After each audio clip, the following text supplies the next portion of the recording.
What happened here? Hey guys, welcome to Timeless Mysteries Live. I am still getting ready, but I just wanted to introduce Jody Catherwood. You guys, he just started a channel a couple days ago.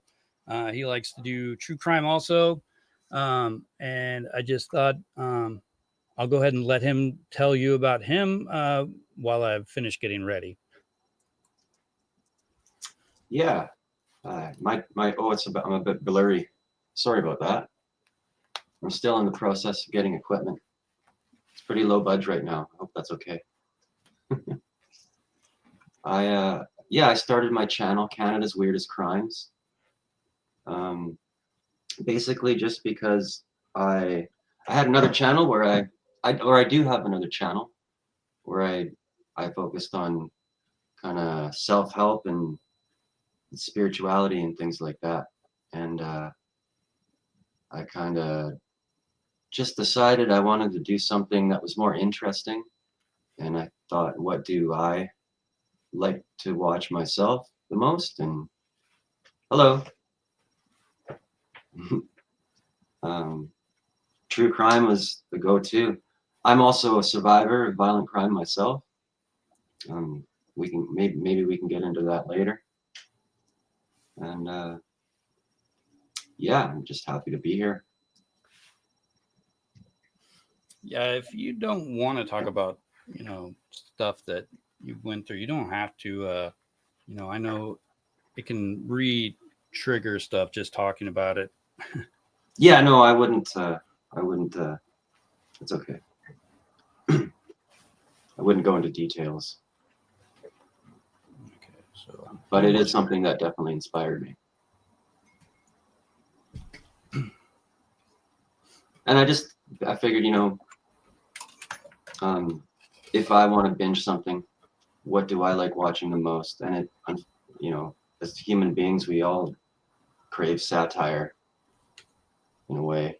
And true crime has always been a topic for me.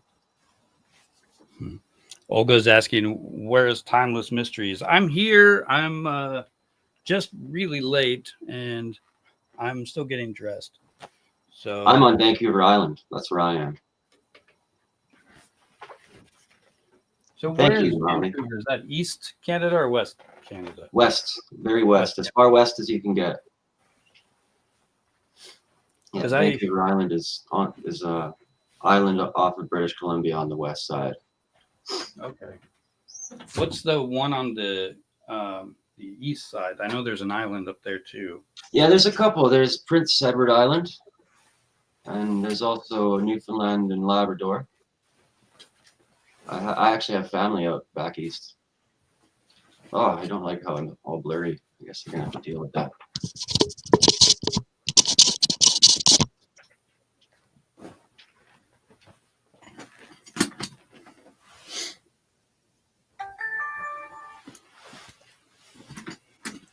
Yeah, it looks like your autofocus is kind of going crazy. Is that what? Yeah, right.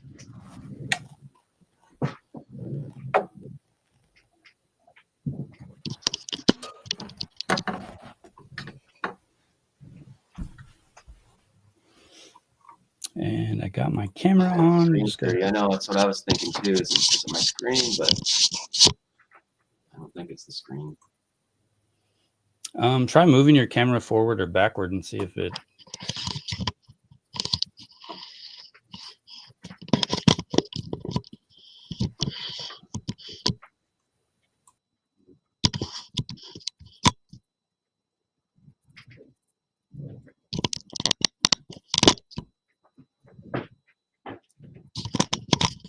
Yeah, I think it's more just meant for smaller windows. Hey guys, you should be able to see me now. There he is. Oh, let's see. Looking sharp, man. Thanks. Let me just change this a little bit. I need to get a red one of these things that says Timeless Mysteries. Yeah.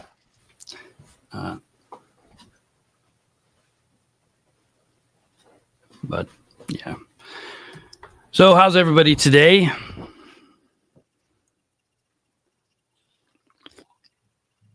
Hey, Molly. Hey, Olga. Hey, Static Veil.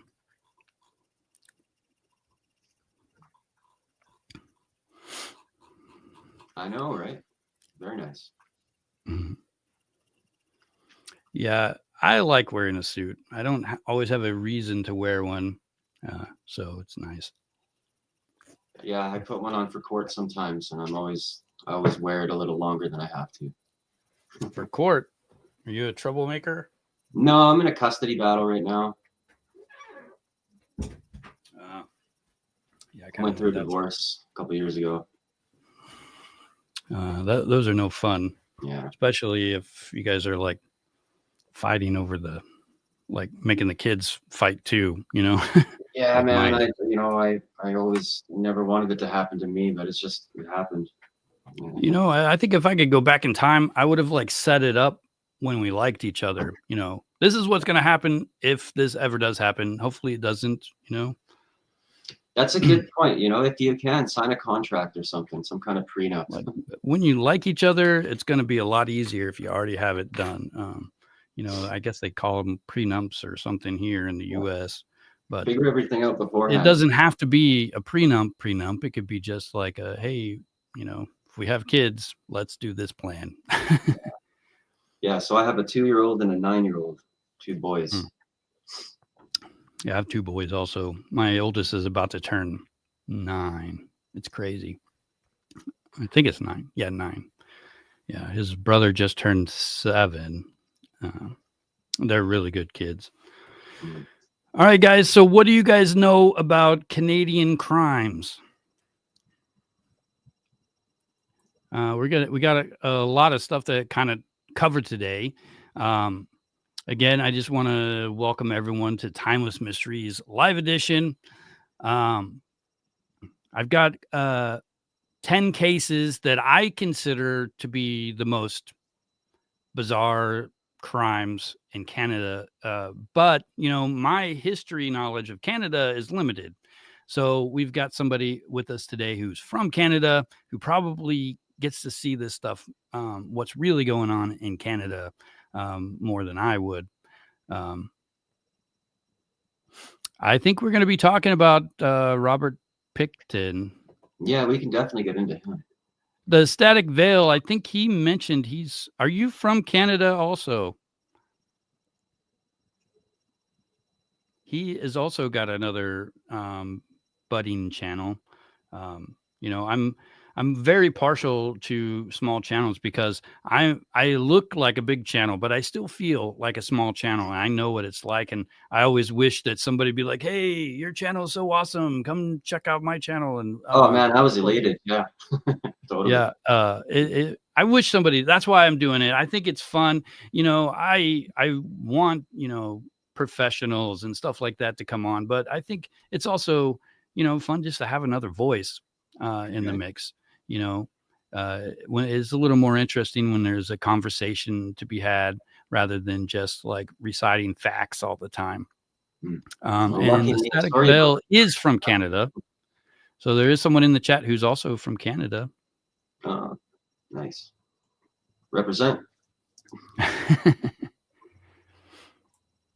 Carla. So this is the top 10 bizarre but true the Canadian cases.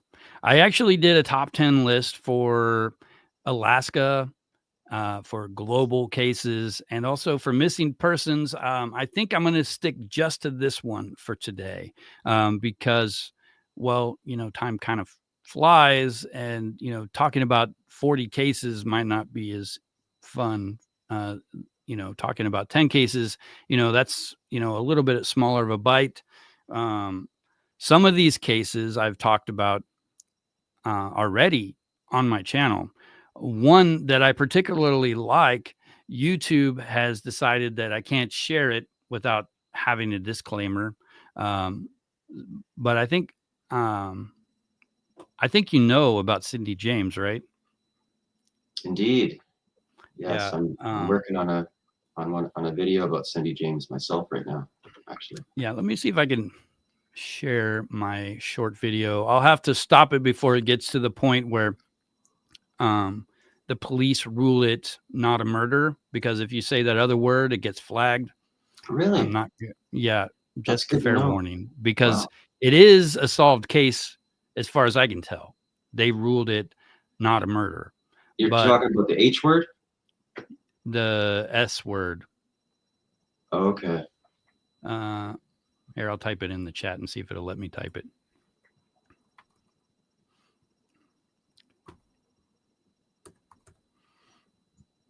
I'll spell it wrong, but you should be able to guess. Nope, it will not let me No way. type it. Yeah. Here, I'll spell it in phonetically.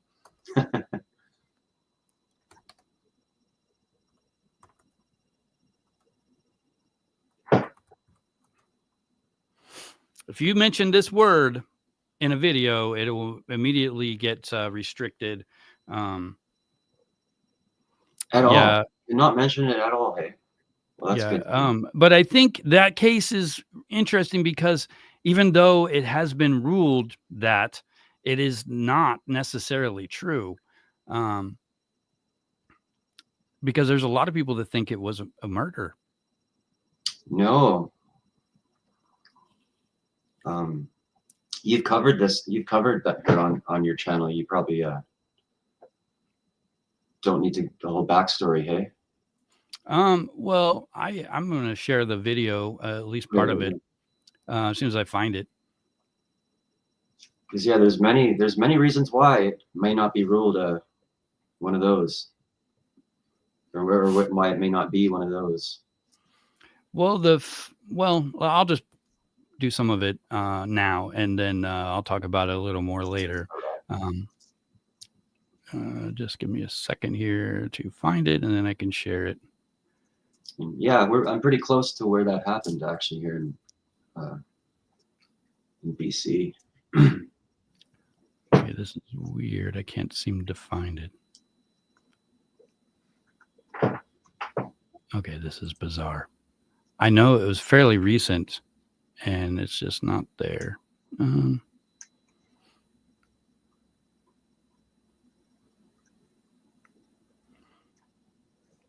I found it.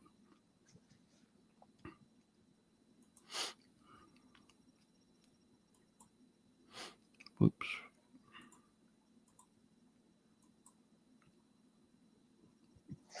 Yeah, so the Pickton situation and the Cindy James situation, it's from the same city, eh? Oh. It's all Vancouver.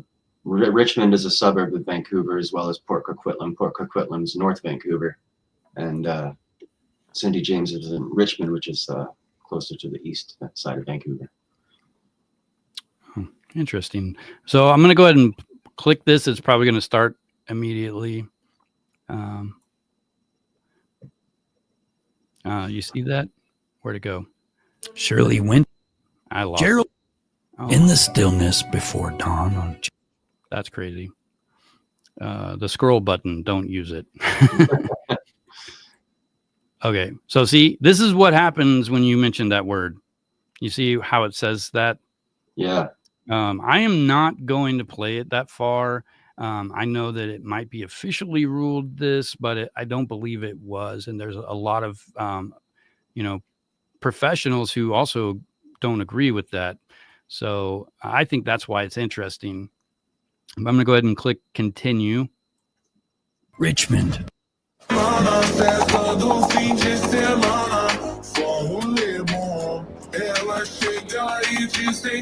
That's interesting. Now I'm going to be dinged for whatever music that was. Damn. Oh, well, I'll just delete it. I guess, maybe. Right. Richmond, British Columbia. It's the 1980s. So I'm trying to get it where I can zoom a in. woman named Cindy James lives in a state of siege. By day, she is a gentle nurse. By night, she is the target of an unseen tormentor. The terror begins with phone calls that hiss threats or just eerie silence. Anonymous notes appear on her doorstep with messages like, "Soon, bang, bang, you're dead." She finds her porch lights smashed and her pillows slashed In her garden, the bodies of her pet cats are left strangled as a grotesque warning. Each incident chips away at Cindy's nerves. She becomes a shell of raw fear, changing her locks, moving across town, but nothing stops the stalker's cruel game. Over the years, Cindy is discovered bound and injured under baffling circumstances. One night, she is found lying in a ditch 6 miles from her home, dazed and hypothermic. A black nylon stocking has been knotted tightly around her neck, and her hands and feet are tied. She has cuts and bruises, but no memory of what happened. In every instance, the assailant slips away unseen. As the incidents escalate in dramatics, the police begin to question Cindy's story. They find no footprints, no fingerprints, no corroborating witnesses, nothing but Cindy herself in distress. Whispers start that perhaps she has invented her persecution, hurting herself in secret. Investigators grow weary, caught between the unbelievable and the unprovable. So I'm going to stop it there. You guys can watch the rest of the video on my channel if you want. Hey, J-Lo. Got an Aussie in the house. Hey, Jed, I'm glad you made it. Oh, let me change this moving. What do you guys think of my exploding AI timeless mysteries? That's pretty cool, right? Yeah. It's weird. Look at that. It's got 3 hands and then they start melting. I think AI is changing everything. Pretty soon it's going to be fixing my videos without any help from me at all.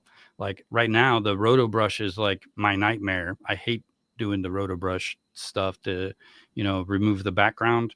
Getting a green screen, that back there helped a lot. But a lot of the free programs or, even some of the pay programs that remove the background always leave like those little weird artifacts and remove too much or too little.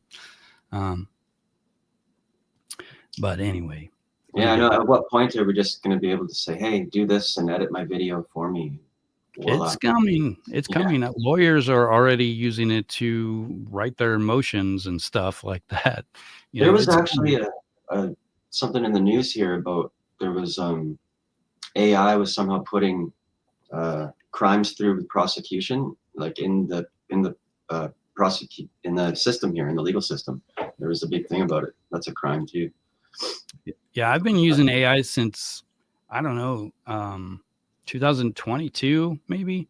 And it's gotten to the point where I don't even Google anymore. But you do have to be careful. It's really, some days it's perfect. Other days it's not. It's weird. I don't know why it's like that. I know I've used ChatGPT, but there's other AIs also. ChatGPT recently is broken. They had this, update that supposedly made it faster and, less demanding on their servers or whatever, but it starts giving you the worst answers possible. I asked it. Inaccurate sometimes. They're inaccurate. Yeah, well, I mean, for example, I was like, hey, I'm working on this 10 cases and I'm trying to find like a couple of questions that I can ask that kind of relate to all of them. And it gives me a top 10 list of aquatic animals or something weird. That's weird. I mean, just like totally random. The only thing that was the same was the word 10. And 10 things. Okay, here you go. Random. But it'll get better. It's only a matter of time before it replaces doctors even, Yeah. It's crazy. It's coming. And I'm a little bit worried. But I think it will be better. I know that for me personally, it's helped me with my writing a lot just by the immediate feedback alone. But anyway, we're getting off topic here. Olga says, today I asked ChatGPT to help me with answers for work, and it was crazy. Yeah, it's I like ChatGPT. I mean, I'm partial to it, even though it's broken right now. I know it's going to be fixed because it's happened before over the years where all of a sudden it just doesn't work right, and then it gets better again. But it's you know, there's so many AIs now. It's going to keep getting better because they're all competitive. You know, they want to be better than everyone else. But anyway, back to the Cindy James case. This is before we get into the top 10 cases, guys. So do you think she was making up this stuff for years? Did she have some kind of mental health issues that was causing her to believe these things? I mean, was she having dissociative episodes that, you know, she doesn't know she's doing this stuff to herself? That is the question. Yeah. Because when she was found, there was sedatives in her system as well, right? There was morphine. Yes. But I've read she would have had to give that to herself. Yeah, I guess the police suggested that she injected herself somewhere else and then had time to get where she was and stage her body that way. But what I've actually found, and I don't know how true it is, but supposedly there was a homeless man living in a van down in the alley somewhere. And it could have possibly happened if she injected herself and died immediately or whatever, and the needle was left there. That guy could have easily just said, "Oh, hey, bonus needle," you know, and went about his business and doing his, you know, homeless are usually addicts, some kind. Unfortunately, there's a large population of homeless drug addicts in Vancouver. Yeah. Molly, we're talking about Cindy James, and this case is interesting, mostly, and it's on topic because it is a Canadian case. But the Royal Mounted Police, is that it? Vancouver actually has its own separate police force. Oh, they do? Okay. Well, they ruled it maybe not in not a murder. It might have been still RCMP in 1989, actually. Yeah, the police found her body and they ruled it some elaborate, staged by herself, her own death. But there was an injection, like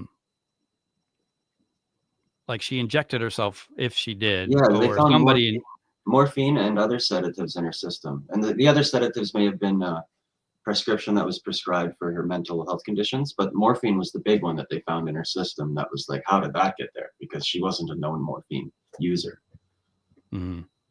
Well, you know, what I was saying, just going off of what the police said, if it was true, where did that needle go? Did she inject herself an hour before she got there? Would you have that much time? I think morphine's pretty fast acting, you know, and if it is fast acting, how else could it be that they're correct?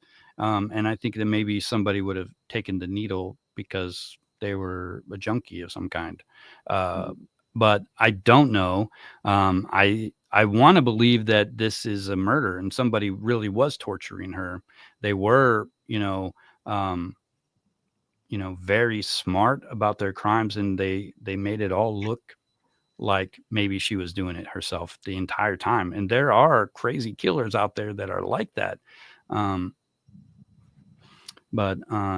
Yeah. So you guys should look into this case and find out, decide for yourself if you think it was actually a murder. Yeah, I don't agree with the police on that one at all. I don't think it's like, I know self bondage is possible. Like the BTK, he bonded, you know, he enjoyed self bondage. I didn't even know self bondage was even a thing. That's right. He used to hog tie. Well, not hog tie himself, but he'd hang himself from trees and stuff. Yeah, he'd practice bondage. Well, one time his wife caught him in the hallway, like found, like she came home early, and she's like, "What are you doing?" I'm gonna need some help, honey. Don't mind me. I'll fix this later. Like another maybe lesser known fact is, were you aware that she actually had a romantic relationship with a police officer? Really?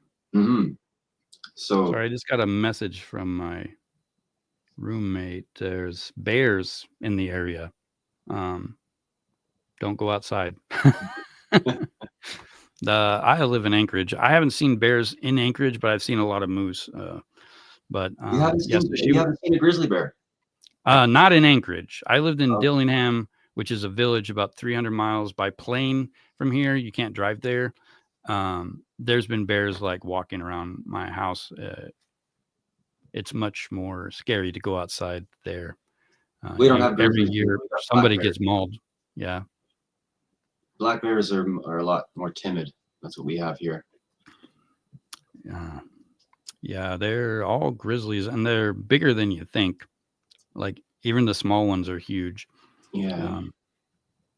But anyway, so yeah, I'm gonna go ahead and we'll stop talking about Cindy James for now, and we'll go ahead and go into the top 10 cases. And this is just my own list. And as I said, I don't know if these are I mean, it's hard to rank this stuff, but we'll see what you guys think.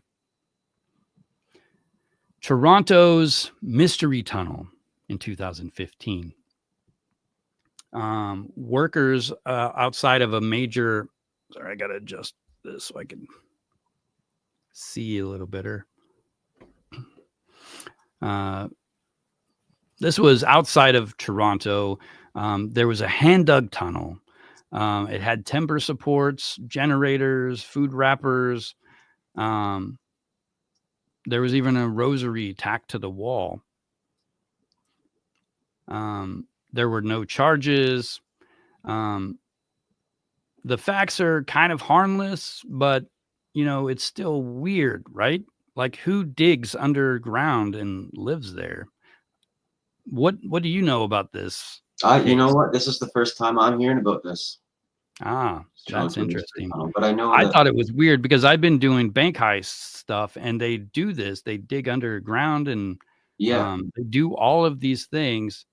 Let me see if I can find my fact sheet. Yeah, I was gonna say because Toronto's pretty close to the border. I know that maybe they were using it to smuggle stuff. Oh yeah, human trafficking is that's trafficking in humans. I mean, it could be drugs or money, but let's see. Here's my basic summary of this case. This happened in early 2015. A conservation officer stumbled across a mysterious hand-dug tunnel near Toronto's York University. It sparked all of these crazy theories about its purpose. It's known as the Toronto Tunnel. It was about 10 meters long and tall enough to stand in. It had generators, lights, and a pump to keep water out. Police initially feared a nefarious plot. Pan Am Games venues was nearby. Do you know what that is? Yeah, that's where they have the baseball games and stuff. Okay. So they were thinking that maybe they were digging somewhere. But they ruled it out, and they ruled out any criminal intent. So when they did that, I mean, my initial thought is, well, this guy just dug a hole to live somewhere away from everyone. And I know that's probably some kind of crime. I don't know if there's a name for living underground like that. The big question I have is what was on either end of the tunnel? Like, where did they come up to? It turned out that two young men had dug the tunnel as a secret man cave. Okay. I don't think it had somewhere to go, or at least they never finished it. They claimed that it was for personal enjoyment, and they meant no harm. That's what I'd say. I mean, it's almost believable, though, if you ask me. I mean, the tunnel didn't lead anywhere. They didn't use any explosives to build the tunnel. They just dug it by hand which is pretty impressive. This was, 10 meters long. That's pretty far. Like that's, I mean, and it's as tall as your head. So, I mean, if you think about digging a hole in the ground, it's pretty hard to get very far down and, very big, but they dug out a huge hole in the ground. Bizarre. I don't know what I would do if like somebody said, hey, there's like this big tunnel they found in the middle of Anchorage. I mean, it's weird. I mean, the first thing that comes to my mind is, well, what if it collapses and, somebody's driving over the top of it and their car like, drops and they die. It can't be that safe.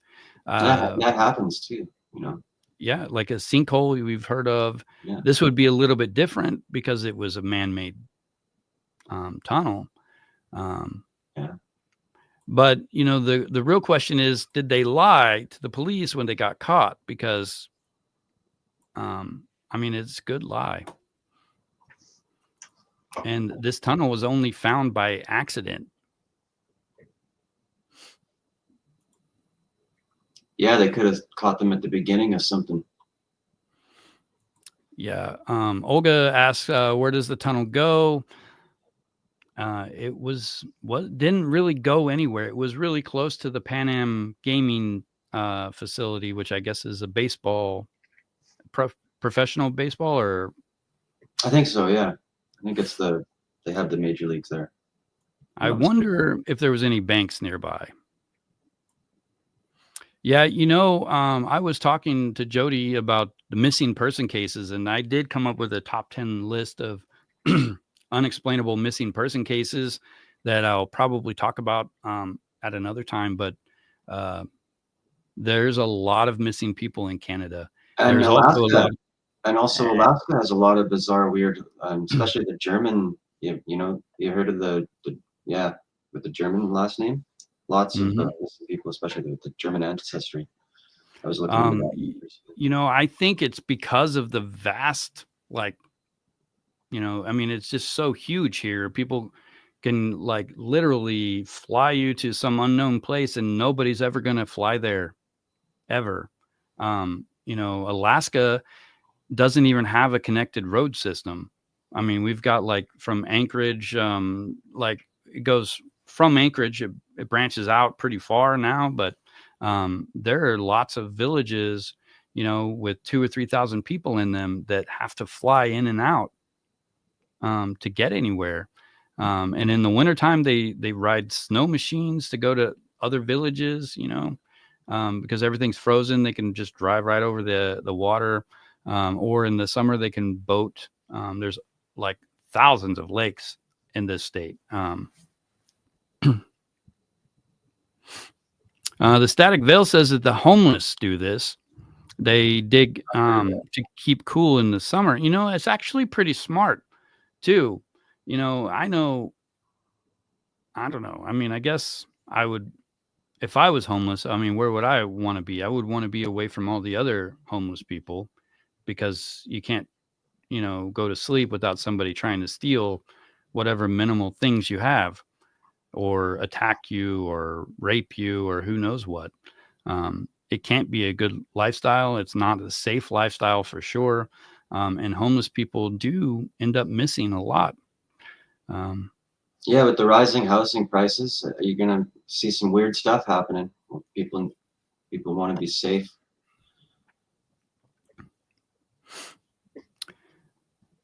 So number 9. The Sourtoe Cocktail toe theft in 2007 in Yukon. Are you familiar with this case? Anybody familiar with this case?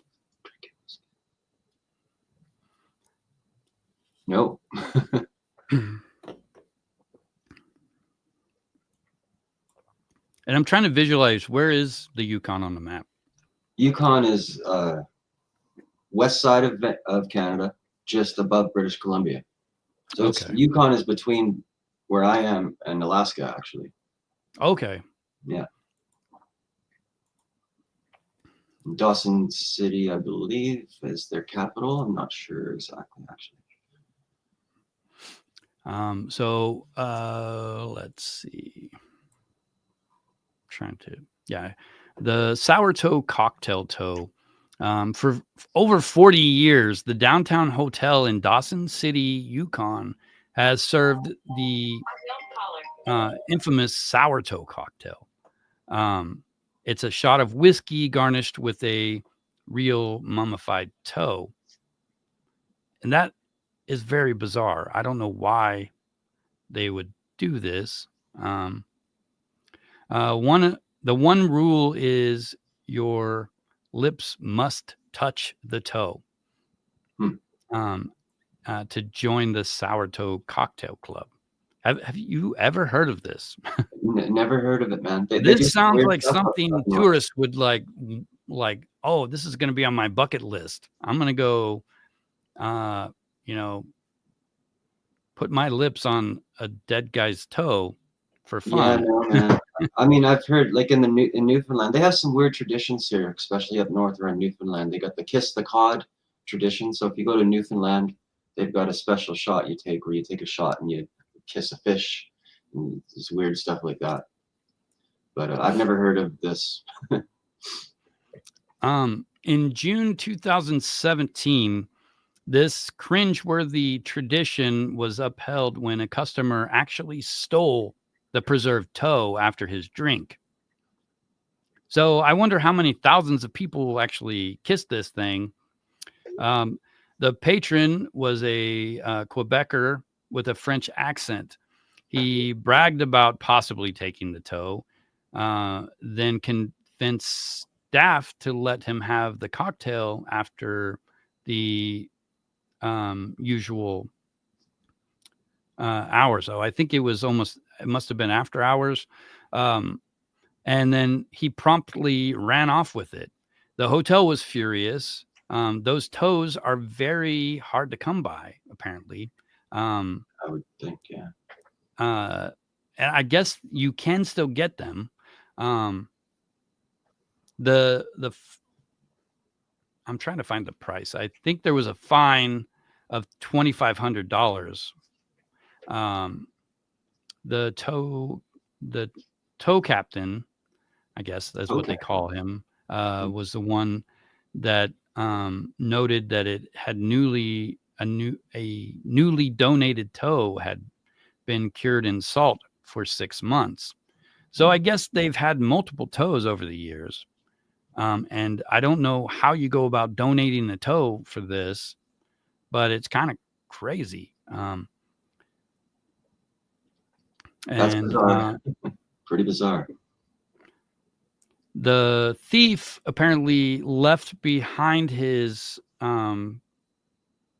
ID with his name on it, which aided in the investigation. A few days later, the stolen toe was anonymously returned by mail with an apologetic note. Over the years, at least 8 other toes have been lost from the cocktail. Someone swallowed a toe. That is horrible. Like, I can't even imagine that. Like, it makes me want to whoa, awful. Yeah. Mm-hmm. But, when I started looking up these strange, bizarre cases in Canada, like, these are some of the things that I found, and I had no idea that this stuff was actually happening. So I'm curious, guys, would you kiss the toe? Let me know in the chat. Yeah, when it comes to weird Canadian crimes, I've got an endless list of content to write about. When I started looking. And JLO from Australia says, no way. No way. I'm with you there. Me too. I can't imagine doing that. Like, I don't even drink anymore, but even when I did drink, I wouldn't even eat the worm in a tequila bottle. Here's a question. If you accidentally inhaled that toe taking the shot, what's your next step? Vomit, hopefully. Otherwise, you're a cannibal. Control? I mean, you're definitely, if you swallow it, you've ingested human flesh, Well, even if it's pure. congratulations, you're an unwilling cannibal. Yeah. There's some actual terrifying stories about people who serve human remains in their food just to make all these people cannibals. Yeah. There are several cases of this happening. So it always makes me wonder what I'm eating whenever I go anywhere now. I heard this one story, a little off topic, but it was in Ukraine when there was a bit of a famine going on, and someone killed their roommate and ended up selling the meat to one of their neighbors, saying it was a stray dog that he had accidentally hit. Oh, it's happened in the Ukraine. Molly says, no way. I don't know anybody. I don't think anybody, I can't imagine somebody do this, but I guess if you're already drunk, your hard lines kind of vanish, and then you start doing things you wouldn't normally do. That's just it. Yeah. And that's what the guy said too. He said, we couldn't believe it. We finally got some meat and we just kind of stuffed ourselves, cut it up with some onion and fried it up. And it was like, yeah, this is great. And I found out later it was actually human meat.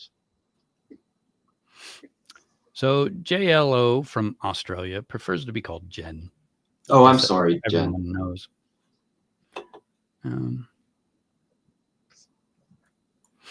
So let's continue on. Number 8, the Ontario Lottery Insider wins. You may have heard of this one. This one probably was well known. Yeah. So what do you know about it just off the top of your head? Not much other than that. Yeah, there was some people who had gotten together and learned a way to scam the lottery corporation. Like the what do they call it? We have BC Lotto here, but Ontario has their own lotto. It was an inside job. Like it wasn't just people, regular people. It was like they were inside the corporation somehow. So it was, embezzling from their whatever position they held. Mm-hmm. Jen is saying just don't keep having to say J Lo. I won't. I'm sorry, Jen.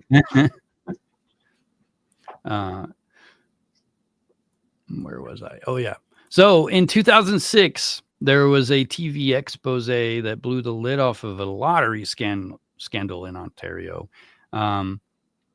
It was, in the news everywhere you looked at the time.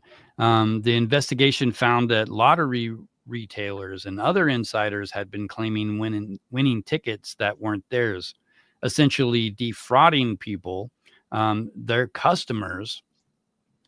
One high-profile case was Bob Edmonds, a 78-year-old man. He had won $250,000, and then the store clerk scanned it, said, "Oh, you didn't win anything," and kept it for himself. Mm-hmm. I know in the U.S., at least some of the states, I haven't ever bought a lottery ticket in Alaska. I think we have the lottery here, but they have their own scanners now. I think you used to have to give them to the clerk. They would scan them and tell you, like they drop it in a machine, it reads it, tells you what you won. But I can't imagine being that guy at the store who's like, when I find $20 on the ground, I'm like, hey, it's my lucky day. But if I one time found like $800, and I was like, that's somebody's rent money. Yeah. I couldn't take it. Like I had to find out who it was, and I did. Luckily, it was just one of my neighbors. And I believed it. I don't think they were just claiming it.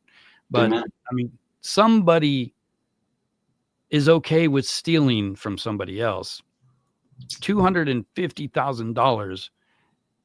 You know, this is this guy's like final years in life. You know, he's 78 years old. He's still young enough that he can go have fun, you know, go on a cruise ship, gamble, you know, a lot of money and leave money to his family, you know, if he wants to.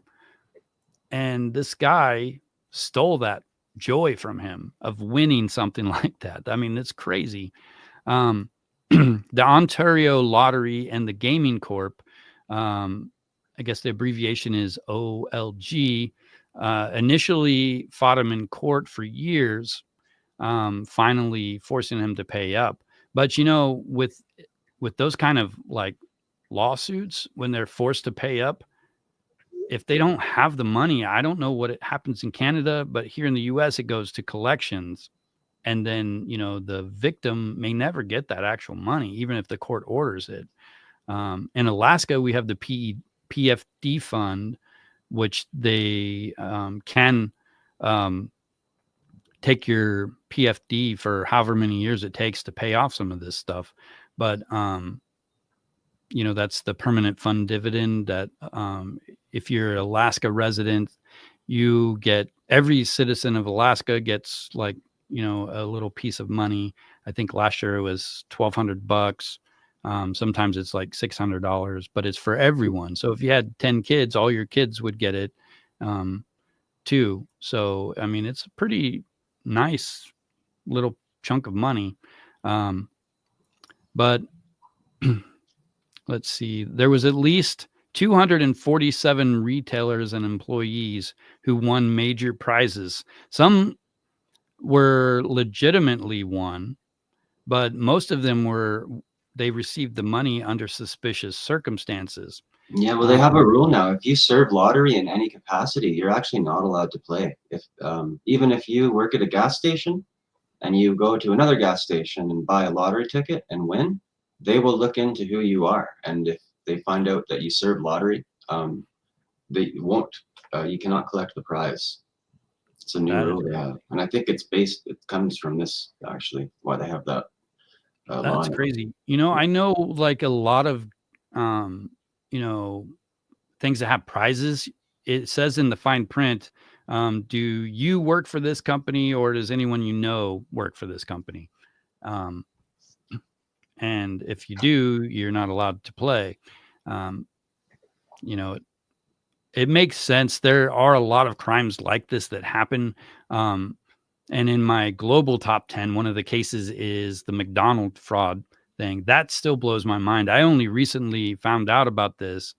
They used to have a Monopoly game that actually had real prizes, like millions of dollars. And the guy was taking the winning things off of the printing press. You know, they would be alerted when it was going to be printed and they would guard it, but he took it instead. Number 7, the Pigeon King. Oh, yeah. This is one of the most, I don't know how this guy got away with it. I don't know if I would have believed him like everyone else did, but I just can't imagine tasting pigeon meat and being like, like somebody should have tried it, right? Yeah, before they bred all those birds. They thought that this guy like said, hey, pigeons are better than chicken, everyone. Just put all your money. Your money is guaranteed. If you want your money back at any time, you can have it. So this guy was taking money from the new people, and then anybody that wanted the money back, he would give it to them, you know, from more new people that came in. And essentially, it's a Ponzi scheme. And a lot of people were involved in it. And I'm pretty sure if pigeon was good meat, all of the homeless people in New York would be eating those things. You know, Every movie I've ever seen has like thousands and thousands of these birds, you know. I mean, maybe they do. I don't know. I mean, it's just like just the name alone, the Pigeon King International. Like, you know, somebody tells me, hey, this is better than chicken. I don't know. My first instinct is it's pigeon. No, it's not. My second instinct is, well, I guess I'll try it. I'll taste it and see. But there's no way I'm going to invest money. I would never. Well, it's a good. I wonder if anybody actually tried it, because what he did was he would have a breeding pair of pigeons. So he had a male and a female pigeon, and he'd go to agricultural trade shows, and he'd invest with the farmer. He'd give them the breeding pair of pigeons, and he'd tell this farmer, "You breed these pigeons, and then I will give you however much for each bird that they produce." But I wonder if the farmers decided to try the pigeon, because he was saying that, yeah, squab or whatever, pigeon meat, he called it squab, was going to be the next new artisanal meat. And I don't know who ate the squab. Well, I know fresh chicken tastes much better than frozen chicken. Yeah. You know, I wouldn't want to butcher one, but my grandfather did. You know, my grandmother plucked the feathers and stuff and made fresh chicken. I grew up in rural Kansas, you know, and in a town that didn't even have a name really. It was in between a bunch of other smaller towns. There was actually, I think, 6 residents there. And my grandfather had chickens, so we'd have fresh eggs and occasionally fresh chicken. But the Pigeon King, you know, it just sounds like a setup to a joke. But it was a devastating Ponzi scheme. Arlen Galbraith was the Pigeon King, and he convinced hundreds of farmers. I guess a lot of them were Mennonites that invested a lot of money into breeding pairs of pigeons.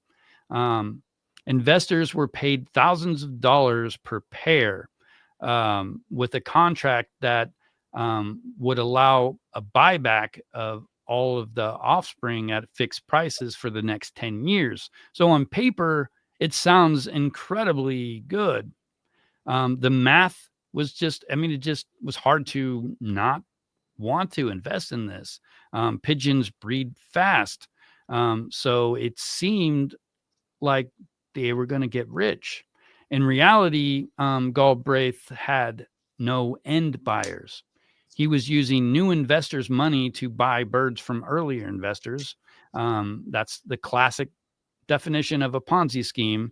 So from 2004 to 2008, he built a $30 million empire of pigeon barns across Canada and even the US before the scam collapsed. The crash came when a farming publication exposed PKI as too good to be true, and new investor money dried up. In 2008, Galbraith declared bankruptcy, leaving tens of thousands of pigeons with no market and dozens of farm families in financial ruin. Authorities later determined that PKI had racked up over $300 million in buyback obligations. That's insane. That's insane. In 2012, Galbraith was convicted of fraud and sentenced to prison, ending the strange but true saga of the Pigeon King. A lot of Ponzi schemes went down in this 2008 recession, right? Yep. Yeah. So I'm just looking back at the comments here. I see the Static Veil. The Static Veil is asking. He likes to go live with this like scary mask thing. I mean, I think it's cool. Like, I think DJs do stuff like that. Yeah, let's see it. Here, I'll yeah, let me just I'll send a link in here, and if you want to join, you can. I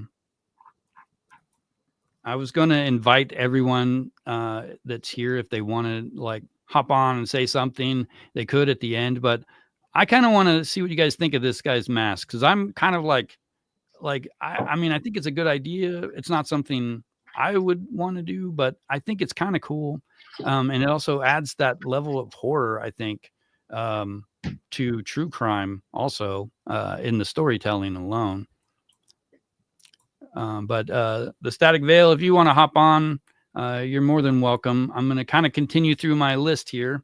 Before I go into the next one, though, who here would try pigeon meat? Anyone in the chat? I mean, would you be interested in I would try it just to say that I had, as long as I knew that it was clean and not a garbage bird, right? Because pigeons are notoriously dirty, but if they were raised properly, who knows? Yeah, I wonder what they would say about chickens if they weren't raised properly. Yeah. I don't think chickens breed that fast, but they have a lot of meat on them.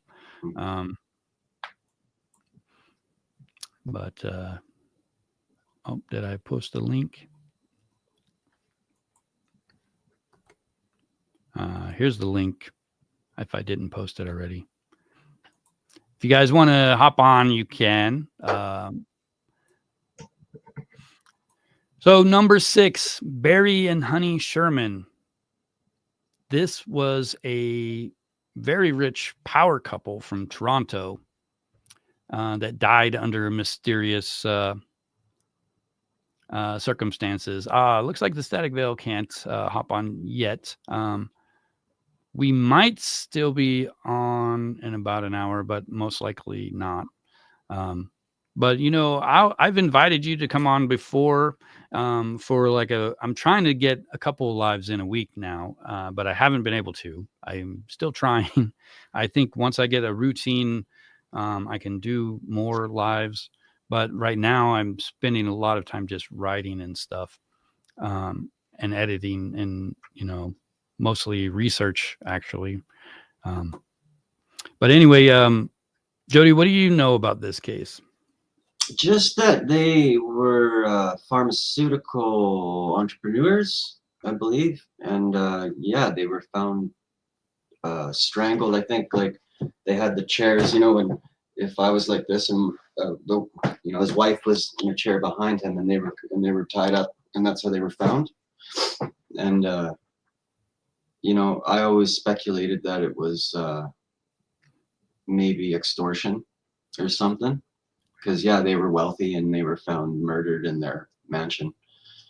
So Static Veil, do you know much about this case? I believe Toronto's on the east side of the country, right?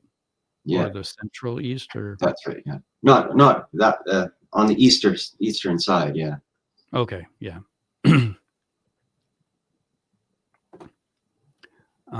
Let's see what I've wrote about this.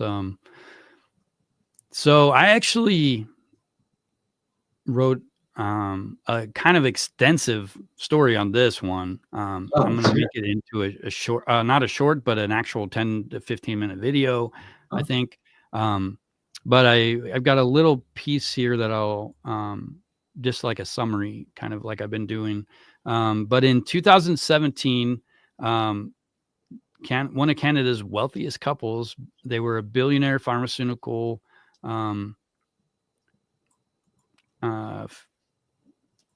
company, or they were in pharmaceutical and they were billionaires.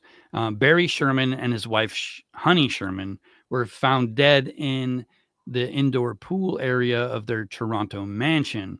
It was a scene that shocked the nation. It was all over the news.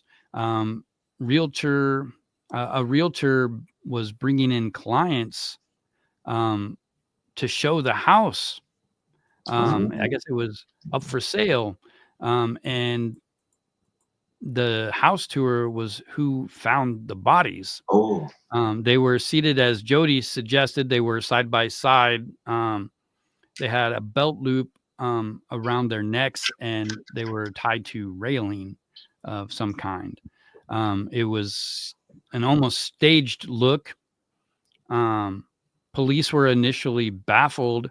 Early theories even considered murder-suicide, but the Sherman family vehemently rejected that. Within weeks, the Toronto police announced that it was a targeted double homicide, meaning that someone had killed this couple on purpose. Barry Sherman was 75 at the time. He was a founder of a generic drug giant that I've never heard of, Apotex. I'm not sure what meds they make, but I was a pharmacy tech for a while. I've seen a lot of generic names. But he was a fierce litigator in the pharma industry. He once quipped that given how many enemies he had made in that business, that he was surprised that he hadn't been knocked off already. You know, it was like one of those things when I see that, that's like one of those things you just don't say, you know, in your lifetime, when you feel like something like that is possible, don't say it. You tell the universe that that's a possibility that you're interested in. It doesn't necessarily know what good and bad is. It just says, oh, we'll make this happen. I mean, I don't know how, that's just how I imagine karma kind of works like that. That's my understanding too. You think something and the universe goes, say less. Yeah. You know, you think, oh, I'm going to wreck my car, and you wreck your car. It's not because, you know, the universe is, you know, out to get you. It's because it thought that's what you wanted. Yeah. But the murders still remain unsolved to this day. After like 5 years, there was no arrests. This happened in 2017. So it's about 7 years later. I think it's still unresolved. I remember seeing it on the news. Yeah. There's a $35 million reward offered by their son for information leading to the killers to be captured and caught. The case has exposed rifts even within the family and spawned all kinds of speculation. You know, was it a professional hitman? Was this tied to family inheritance disputes, or was it actually an international grudge? There is very little concrete evidence. So I don't know. I mean, if you're an investigator, how do you even like investigate something like this? I've always been curious. It sounds like somebody may have just joined. Let me check here. So guys, I'm going to bring on the static veil. He's in his masks. Do not be alarmed. You know, he can always turn off his camera. But just let me know what you guys think. I think he's got a great voice. He does really cool videos on his channel. But I'll let him speak for himself here. Am I Hey, out? how's it going? Oh. Hey, guys. Hey. Oh, there you go. Hey, it's finally nice to get up here and speak to people. I know the mask is a little much. It's just the wife's not into real faces online, right? So I kind of get where she's coming from. Yeah, I mean, I was a faceless channel, so I get it. Yeah. You were asking me if I was familiar with the Pigeon case. Not really. Honestly, Timeless, I'm more into like actual crime. I don't really, you know, the little tunnel story with the generators and little hidden man cave. I mean, I get it. I'm married and I got kids. I'd dig a hole too with a generator. You know what I mean? So it's like, I don't know. I'm a little bit more into the crime, but the pigeon story, when you're talking about if you would try the meat, I grew up in a rural farm in Quebec, and my dad taught me how to hunt. And the first rule he ever gave me was whatever I shoot, I have to eat. And we had pigeons in our barn. Oh, I know where this is. And that was my first animal. And I had to eat it. And you know what? If I was in a pinch, I'd definitely eat it again. Probably tastes kind of like chicken, right? It did. I'm not going to lie. Maybe a little bit more on the pheasant or partridge side, but yeah, a little bit more gamier. Like you know the difference between eating a wild turkey and you got a butterball turkey on Thanksgiving. Yeah, completely different. So I mean, there can't be that much meat on one of these things. No. After you pluck them and you get them all garnished, there's really not much on it.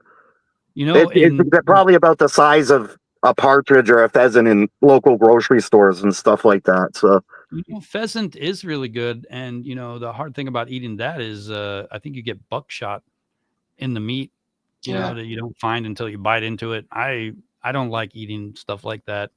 But I was just thinking about in the Philippines, they eat these eggs with chicken that are like partially developed. Oh yeah, the fertilized duck eggs. That's right. Yeah. Hey, Static, thanks for hopping on. I guess you had to hop off. I think he's still at work. So, but he's back. Yeah, sorry, I'm on my cell phone. I didn't have enough time to get my my laptop set up. It's okay. Yeah, what was I saying? Yeah, what's it called? Like, have you guys heard of that? Fertilized duck eggs. I've heard of. I think that's. It's a chicken, and it's called I think balut or something like that. I want to say. No, I haven't heard that. But they're just regular eggs. Then the chicken starts developing and then dies, I guess. And then they eat like a half-formed chicken, and it's like a delicacy. I'm going to look up the word. I think Olga was trying to put it up there, but she misspelled it or autocorrected. Philippines. Sorry, I'm Googling, guys. Chicken. But yeah, I remember I was interested when I heard about that. So I Googled it. I wanted to see in it. Yeah, it's an egg with the underdeveloped bird embryo inside. There is no way I would eat that. No, I would agree with you on that one, Timeless. That is something I probably would not touch. I'd make a video about it, but I definitely wouldn't eat it. I'm going to pop up a picture here just so you guys can see it. When I think of these weird foods, like this is the weirdest one I've come across. And I would say I would probably try pigeon before I would try this. But this is just a Google search here, but that is what it looks like. There is tiny bones in there. The meat is supposed to be incredibly good. I wondered when I heard about this the first time did this happen because somebody was selling eggs one day and then they come out with like this instead, and they're like, well, I'm hungry, I'm going to eat it anyway. I mean, who would want that? I don't know. Yeah, that would be a hard pass for me as well. Are you guys seeing an image here? I'm not getting any. Oh, you don't see it? Yeah, is it just no, we're not seeing an image, Timeless. Oh, it's probably a good thing because the second image I showed was pretty gross. Here, hold on. It says it's. Oh, I think I know why here. Nope. That's weird. It says it's on there, but it's not. Let me try again. Now it is. There we go. Yeah, that's the second image. That one's pretty gross. That's worse than I thought. Yeah, but the first one was a little better. This is what they serve. This is what it really looks like. Yeah. No. Still wouldn't touch it. No, me neither. That's a definitely hard pass for me. Go to the Philippines. Like the Philippines is a great country. I've been there. I loved it, but I would never eat that. No, never. Also eat a deep fried tarantula too. Oh, yeah, that's a hard pass. I would probably try that first. I've always been interested. They say it tastes kind of like soft shell. I know crab. in Thailand they have like weird whiskeys that's got like tiger genitals in it. And it's like a delicacy also. Wow, Olga has tried tarantula. Okay. I would probably try it because if it's fried, most likely all you're going to taste is the batter anyway. Yeah. Oh, Jen, I'm totally sorry. I didn't mean to show you the really gross stuff. That's what happens when you Google live. I usually don't do that. But anyway, I'm going to go ahead and continue with the countdown here. So the Greyhound bus killing. Did I skip a slide? Nope. Okay. Have you guys heard of this one? Yeah. I think most North Americans have, right? Mm-hmm. Yeah, was that about the Asian man that decapitated the guy listening to music? Mm-hmm. Yeah. Was he listening to music or sleeping? I don't know, one of the two. Yeah, he got set free, what, like a year or two after that, because he went to a psychiatric facility? Yeah, he was released. Yeah, that's wild. I couldn't even believe they released him. Yeah, it's pretty crazy. If it was in the States, I know the laws are a lot more strict there when it comes to schizophrenia and stuff like that. In Canada, we're a little more lenient when it comes to mental disorders. So, Static, it looks like your image is not on my screen. Can you guys still see him? No. Maybe it's no, it's gone. Try this one. There we go. Am I back? You're back. Yeah, you're back. All right. There's like all these different like layouts here. Yeah, so the mask isn't too bad. It's not that scary. Yeah, it's not that scary. My first initial reaction was, "Wow, that's weird," but it's not so bad, I guess. But I mean, what I wanted though. At the same time, I was a faceless channel. I didn't even want to use my own voice, but I got tired of paying like $300 for AI voice software, and then spend like 5 or 6 hours editing out all the words that it can't say properly. Yeah. What were you using? Were you using 11 Labs or? Lovo, Murph. I think Lovo was the best. It does the most with the least amount of work afterwards. But it's not perfect either.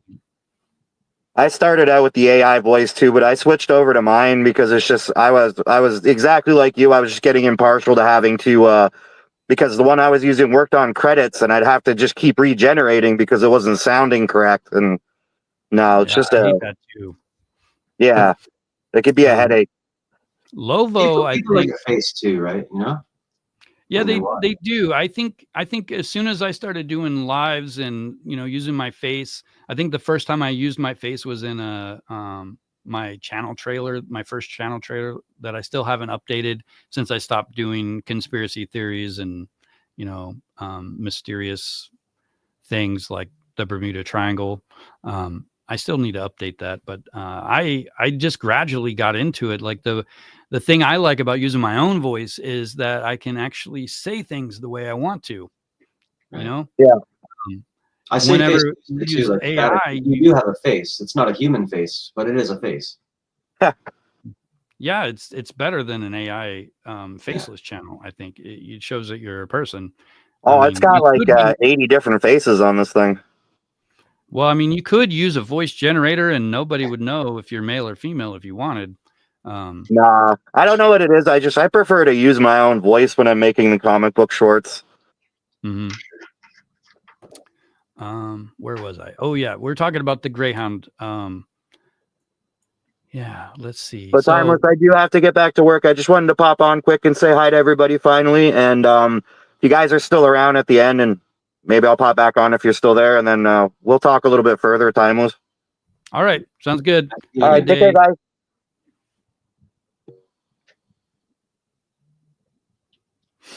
All right. So that was cool. I don't know what do you guys think? Do you guys like the mask? Is it cool, or if you watch this channel long enough, are you going to kind of just tell him, well, you got to take off the mask? It could be like a big thing if he builds up like an audience, the big reveal, like in all of those like shows, like the Masked Singer and stuff. Yeah, and like I said, it's it may not be a human face, but it is a face, and it's still a character, and it's got potential, I think. So back to the Greyhound bus beheading. So on July 30th in 2008, Canada witnessed one of its most horrifying random crimes. Tim McLean, a 22-year-old carnival worker, was riding a Greyhound bus through Manitoba when a stranger sitting next to him, Vince Lee, suddenly attacked. In a frenzied, unprovoked assault, Lee stabbed McCarran repeatedly as the panicked passengers fled the bus. He eventually even cut off the man's head and started eating parts of his body. A standoff with the police ensued on the roadside. This man had no prior connections to the victim at all. He believed, as it was said later, that the voice of God had spoken to him and told him to kill this man or he was going to die himself. Mm-hmm. He was diagnosed with schizophrenia and he was found not criminally responsible for the murder. See, I don't know if I agree with that, but that's what happened. Static mentioned that he'd been released. So he was kept in a secure psychiatric facility from 2008 until 2000. Let's see where. Well, I'll get to that in a second. I think he might have been in there for 6 years, or 6 or 10 years. He was in a. Yeah, I think it was 2017, but I don't have it written down. This decision was controversial. The brutality of the act alone, left the public outraged. Yeah, so I heard he had actually picked up this poor man's head at one point and was like trying to show people outside the bus, like, look, I got him, like, look, it's okay, we're safe, I got the guy. Oh my God. Yeah. All of those people on the bus are probably, their lives have changed forever because of that. I mean, I can't imagine, like, just talking about true crime is hard. And then if I actually see pictures, that's hard.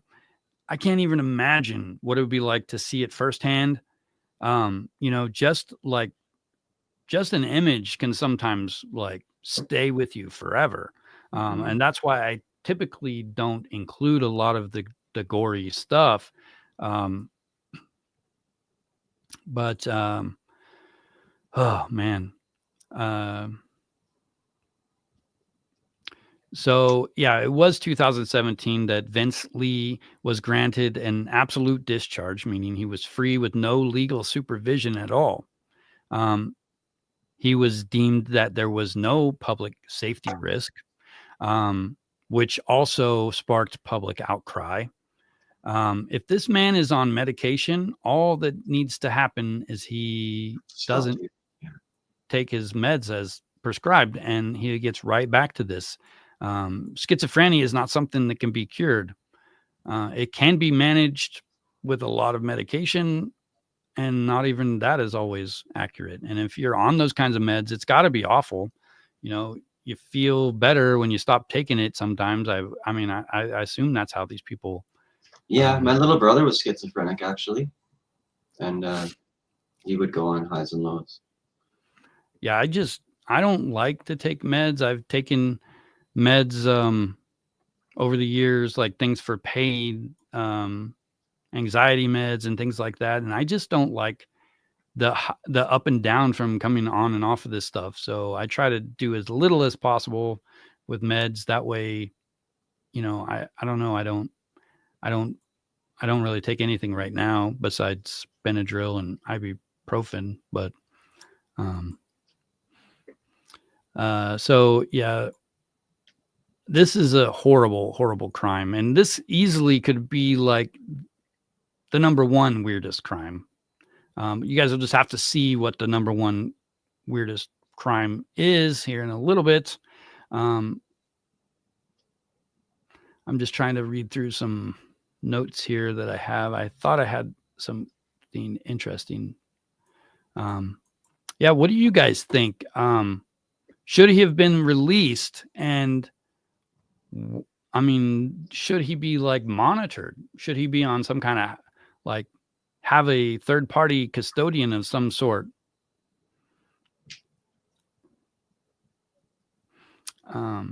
But he's free and nobody's watching him.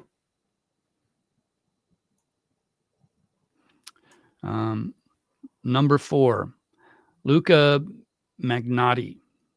I know everyone knows about this case, right? Mm-hmm. You know about it? Yeah, let me find this. Yeah, I actually have a video on Luka Magnotta. Oh yeah, I've got one too. I'm trying to share my screen. Or Eric Newman was the name he was born with. Really? I Yes, don't know that I knew that. He was actually born Eric Newman and changed his name to Luka Magnotta. Hold on. Let me see if I can find it. I'm not going to play the whole video, but it'll give you guys a little bit of background. Sorry if you could see this. I'm just scrolling through my stuff.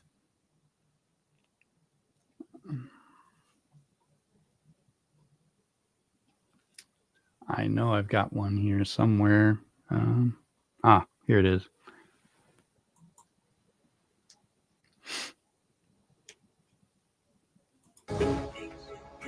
Late May.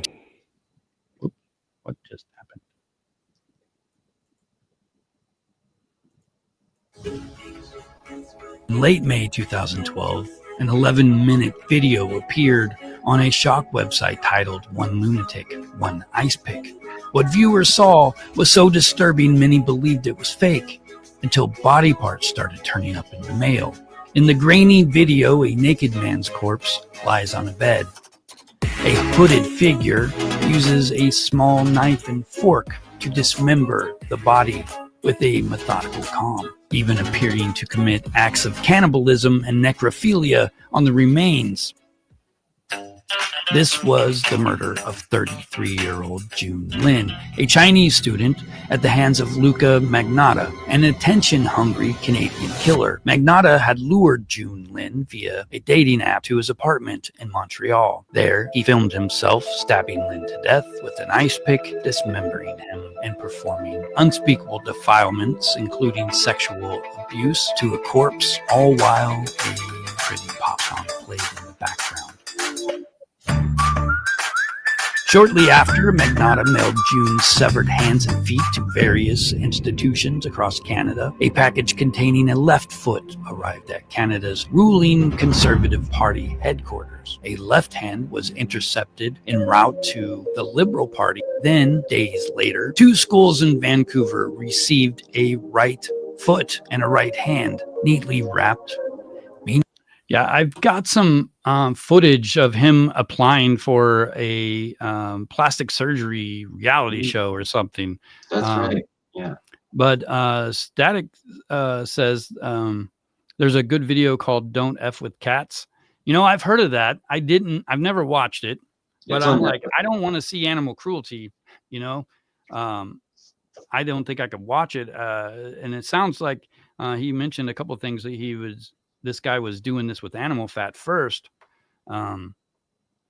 This is one disturbing dude. Yeah, if you're sensitive to seeing animals harmed, don't watch it because there's some pretty graphic stuff on it, actually. Oh, you know, the most triggering things for me is child harm of any kind. Yeah. You know, not just murder, but any kind. Like, it just breaks my heart every single time. And also, like, animal cruelty. It's just ridiculous that people even do it and think it's okay. You know, I mean, there's no reason to torture anything, period. You know, my dad also said the same thing as Static was told, you know, you shoot it, you eat it. I never shot anything. I shot at like squirrels and stuff. But I never murdered anything or had to eat anything. Yeah, I went hunting too a lot, but I never shot anything. Let me see if I can. I don't know. I just moved all of my stuff around on my computer, so I may not be able to find it. I don't think it's in the clip itself. Maybe it is. Let me skip ahead. No. Oh, nope. I don't think it is. Oh, but this part is pretty. This is him disposing of the body. Yeah.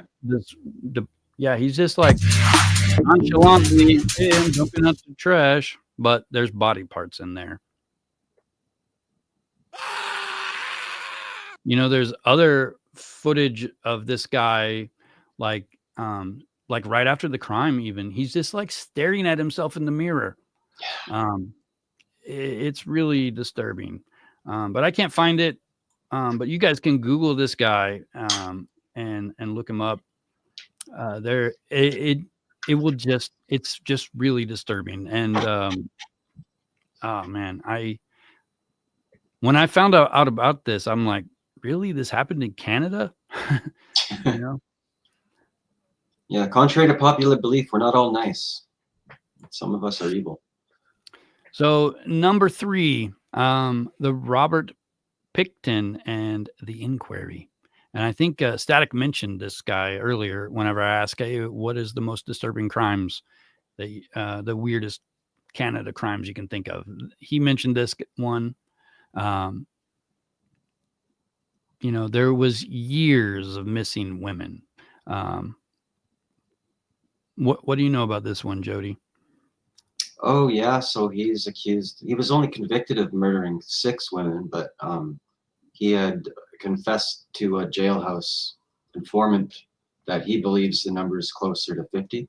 In fact, he said he thinks he'd killed 49. And he was looking forward to getting 50 kills. So he's killed a lot of women, and yeah, a lot of Indigenous women, unfortunately, and women engaged in the sex industry started going missing from downtown Vancouver East Side, and there was he was ultimately found out when they had searched his place because of a weapons warrant for weapons, and that's when they found all the DNA evidence and stuff like that.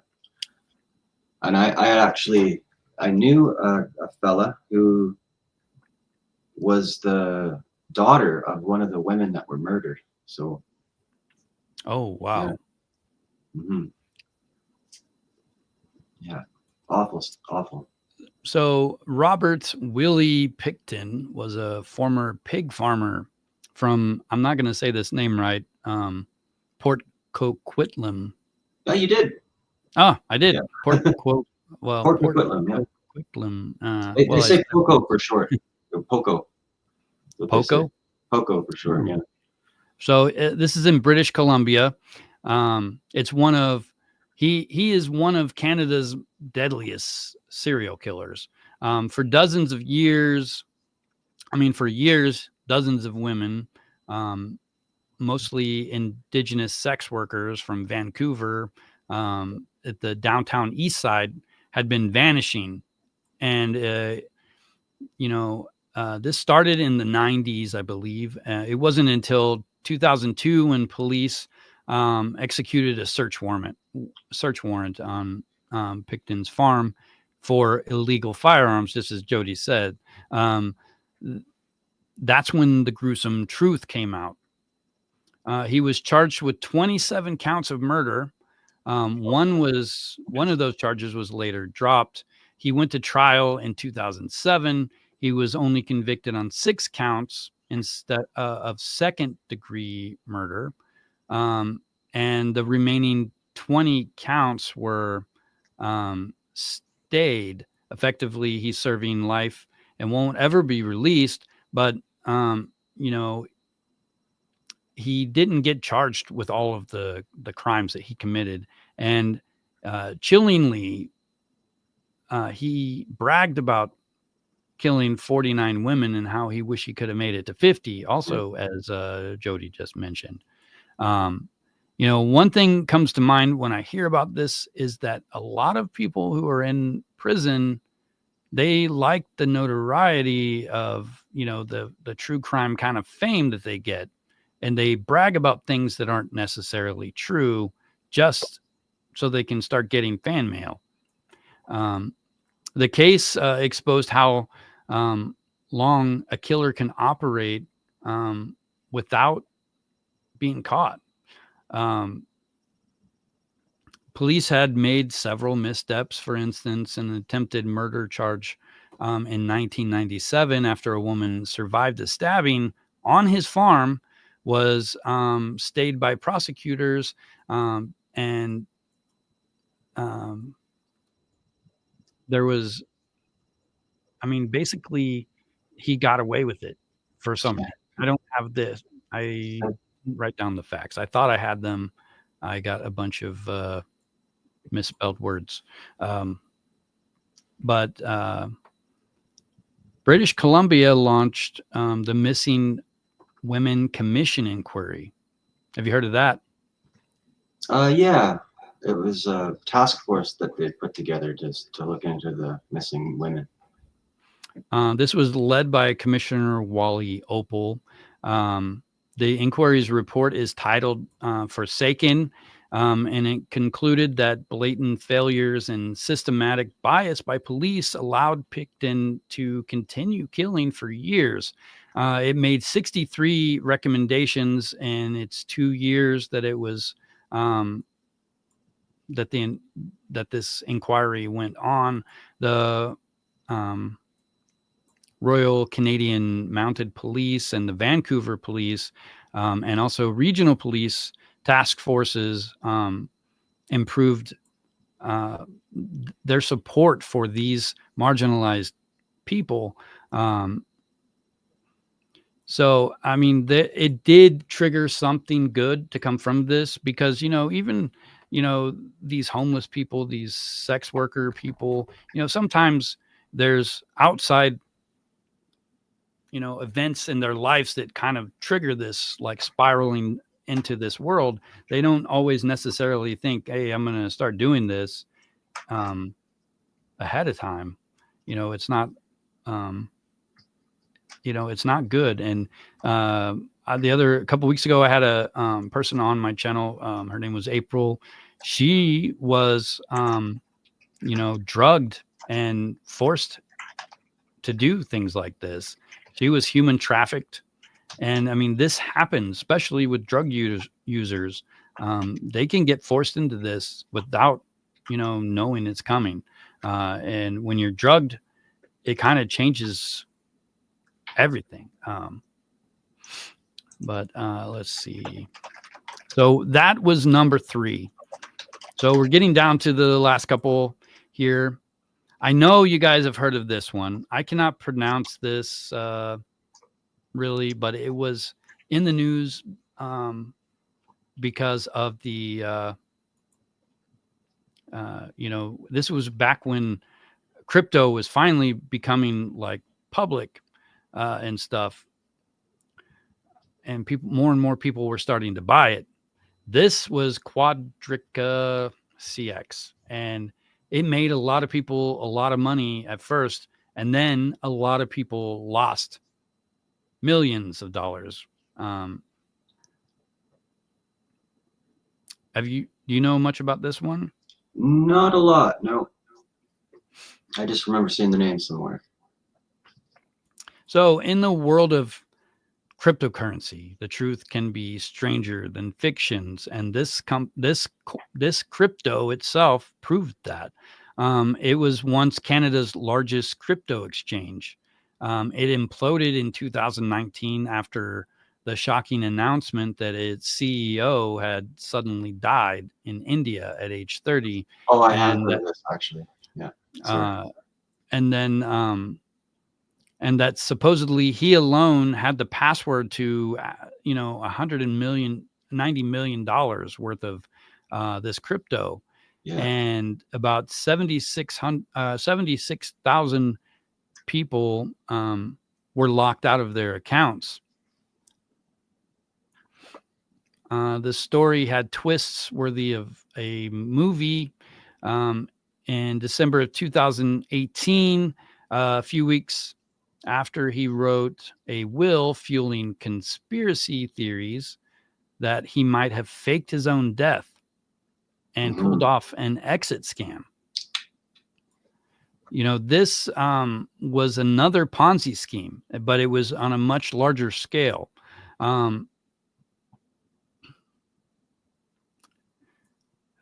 They say that Cotton's death was due to complications of Crohn's disease.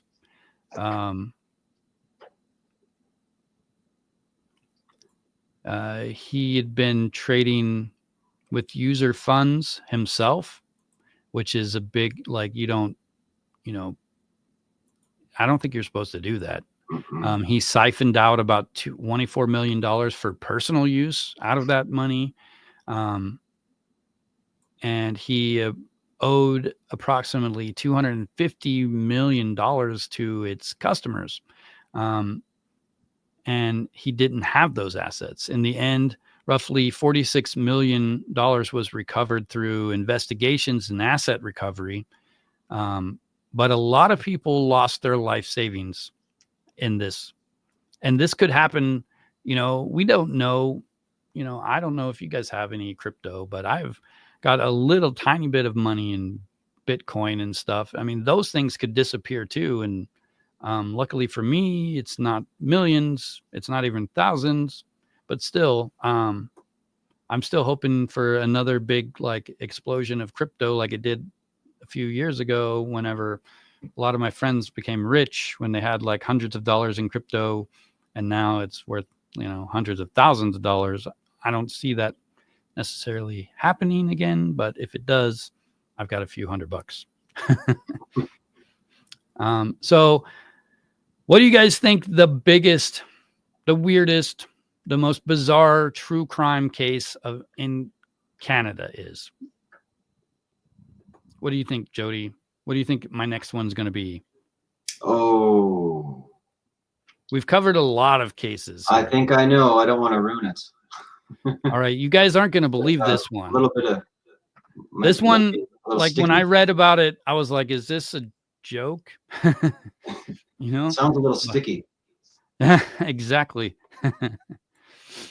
So the number one most bizarre true crime case in Canada's history, in my opinion, is this. I don't think I even had the Ken and Barbie killers on there, but the Great Maple Syrup Heist. Thieves siphoned out millions of dollars worth of maple syrup from a reserve in Quebec. This is a real thing. Like, it's hard for me to imagine this much syrup. I still can't even imagine it. Tons. I mean, how did they even sell it? Did it just go bad? Apparently there's a black market for it. Wow. That's crazy. I don't even eat maple syrup. I've had it before, but I prefer the fake stuff. Yeah. The butter flavored. I don't even know what it is. I found out it wasn't real. I don't even eat that anymore, but maple syrup is actually really good. But so what do you know about this case? Well, so the strategic maple syrup reserve was actually just like how De Beers owns diamonds, and they kind of control the market by not putting too many diamonds into the market. So what they do is, instead of just selling all the syrup or putting all the syrup out into production, they had a reserve, kind of like how we have an oil reserve. They made a reserve for syrup, and they'd store it in a warehouse ready to go out, and then just kind of control it from there. So they had this big warehouse full of big barrels of syrup, and that was the strategic syrup reserve. And someone who had access, it was an inside job, and they went in and they took the syrup out and filled the barrels with water, or they dilute the syrup, because the syrup that we get from the store there's very little pure maple syrup in it. So it's almost, you could say, they're cutting the syrup with other stuff. Wow, that's crazy. Yeah, so this happened between 2011 and 2012, and it was just over a few months. But the thieves siphoned, like, this is hard to imagine. When I think of this, I'm imagining like a long straw, and somebody's like siphoning this stuff out, from and it was far barrel away. after barrel. Yeah, they siphoned out roughly 3,300 tons of maple syrup. I'm talking tons. I don't know how many Olympic-sized pools that would be of syrup, but I imagine it's a lot. That's a good question. This was $18 million worth of the sweet stuff. The syrup was stored as part of the Federation of Quebec's Maple Syrup Producers Strategic Reserve. They are sometimes referred to as the Maple Syrup Cartel of Canada. And I'm curious, is that something you've heard of? The Maple Syrup Cartel? Is that just like... Only when I was doing research on this. Yeah, so that's what I thought too. Yeah. You know, when you're researching stuff, it's hard to find real information. Somebody puts something out there and it like catches on, and then you end up with like, you know, Yeah, the Maple Syrup Cartel. It sounds cool. but So there's also, everybody else latches onto it and says that. yeah, I try to point out those things when I come across them, but you know, have you guys seen how they get this? They get the syrup from trees, and they just like pop a cork in, and like it comes out like... yeah. Hold the bucket underneath it, and it just drains Yeah. into the bucket. Yeah. Mm-hmm. Let me see if I can find a picture real quick. And yeah, there's also been other consumer products, like there was a cheese heist as well that's been in Canada, and ketchup as well. There was a ketchup heist. Thieves stole ketchup and sold it to restaurants. So there's actually a black market for consumable products. That is crazy. I can't imagine. And I mean, I guess you could still sell it like normal if you got the right paperwork. Yeah. But, Yeah. you know, especially to like other countries and stuff. Well, and organized crime likes to work with businesses too, eh? That's a big problem here, especially in Ontario. Yeah. I mean, I don't know how they do that, but there is a black market for pretty much everything, even like like drugs and, you know, sex workers and stuff like that. There's just a market for stuff. And if you're spending like 30% less than what you would buying from the right person, why not save 30%? That's 30% profit you get, or more even. I don't know what the actual price tag is on black market syrup, but you know, that's just a random number. I'm also working on a video right now where there was a beer heist where in Alberta they stole $150,000 worth of product from the Molson Coors warehouse. So let's see. Yep, you guys should be able to see that. Yeah. This is kind of what it looks like. You know, you got this tree with a bucket, and it just like fills up. I mean, if I had a maple tree, this is what I would do. I mean, why not? And yeah, that's pure. That's not what you get on the shelves. That's the good stuff. Okay. Yeah. So how much sweeter is it then? Or do they have to put sugar in it? You know, that's a good question. I don't know. I'm guessing that some sugar would be added, but because they add a lot of adulterants to it to make it consumable. But you could have it straight from the tree like that, and no, there's no sugar in it. But when we buy it from the store, there's been sugar added because they only put very little actual real syrup into the syrup you buy from the store. See, if, you know, I'm assuming there's actually something in that bucket, but, you know, this looks like one of those pictures that might just be a fake, you know, hey, look at me, I'm making maple syrup. But I mean, it's crazy to think that, you know, we buy stuff and, you know, we could just have a maple tree instead. You know, I mean, there's a lot of things like that. But I mean, I can imagine this would be hard work, and you'd have to have thousands of trees. And if you're getting one bucket at a time, that's going to take a long time. But one bucket of syrup, I think, would last a typical person most of a year. I don't think I go through syrup like, you know, so much. But I mean, this is just crazy. It's a big family business thing there in Ontario. I saw something one time on ginseng root, and people who go through the woods and just find it. It's a big business also. But yeah, guys, that's all I've got for my top 10, the craziest Canadian crimes. So what do you think, Jody, as far as my list goes, what would you have added, or what would you have said the number one crime is? Oh, well, as far as Canadian crimes go, I think the maple syrup heist, that's probably the most bizarre. Yeah, I'm with you there. But see, I've got, like, when it comes to crime, I have the violent crime, you know, the cults and the murders and things like that. And then I always try to mix it up with some more lighthearted stuff, like the maple syrup heist, or you know, there's the guy in Alberta who blew up a beaver dam because the beavers were backing up water and it was flooding his property. So, you know, just kind of ones that are more funny. And Yeah, there's some violent crimes that I might have added to the list, but you know what I mean?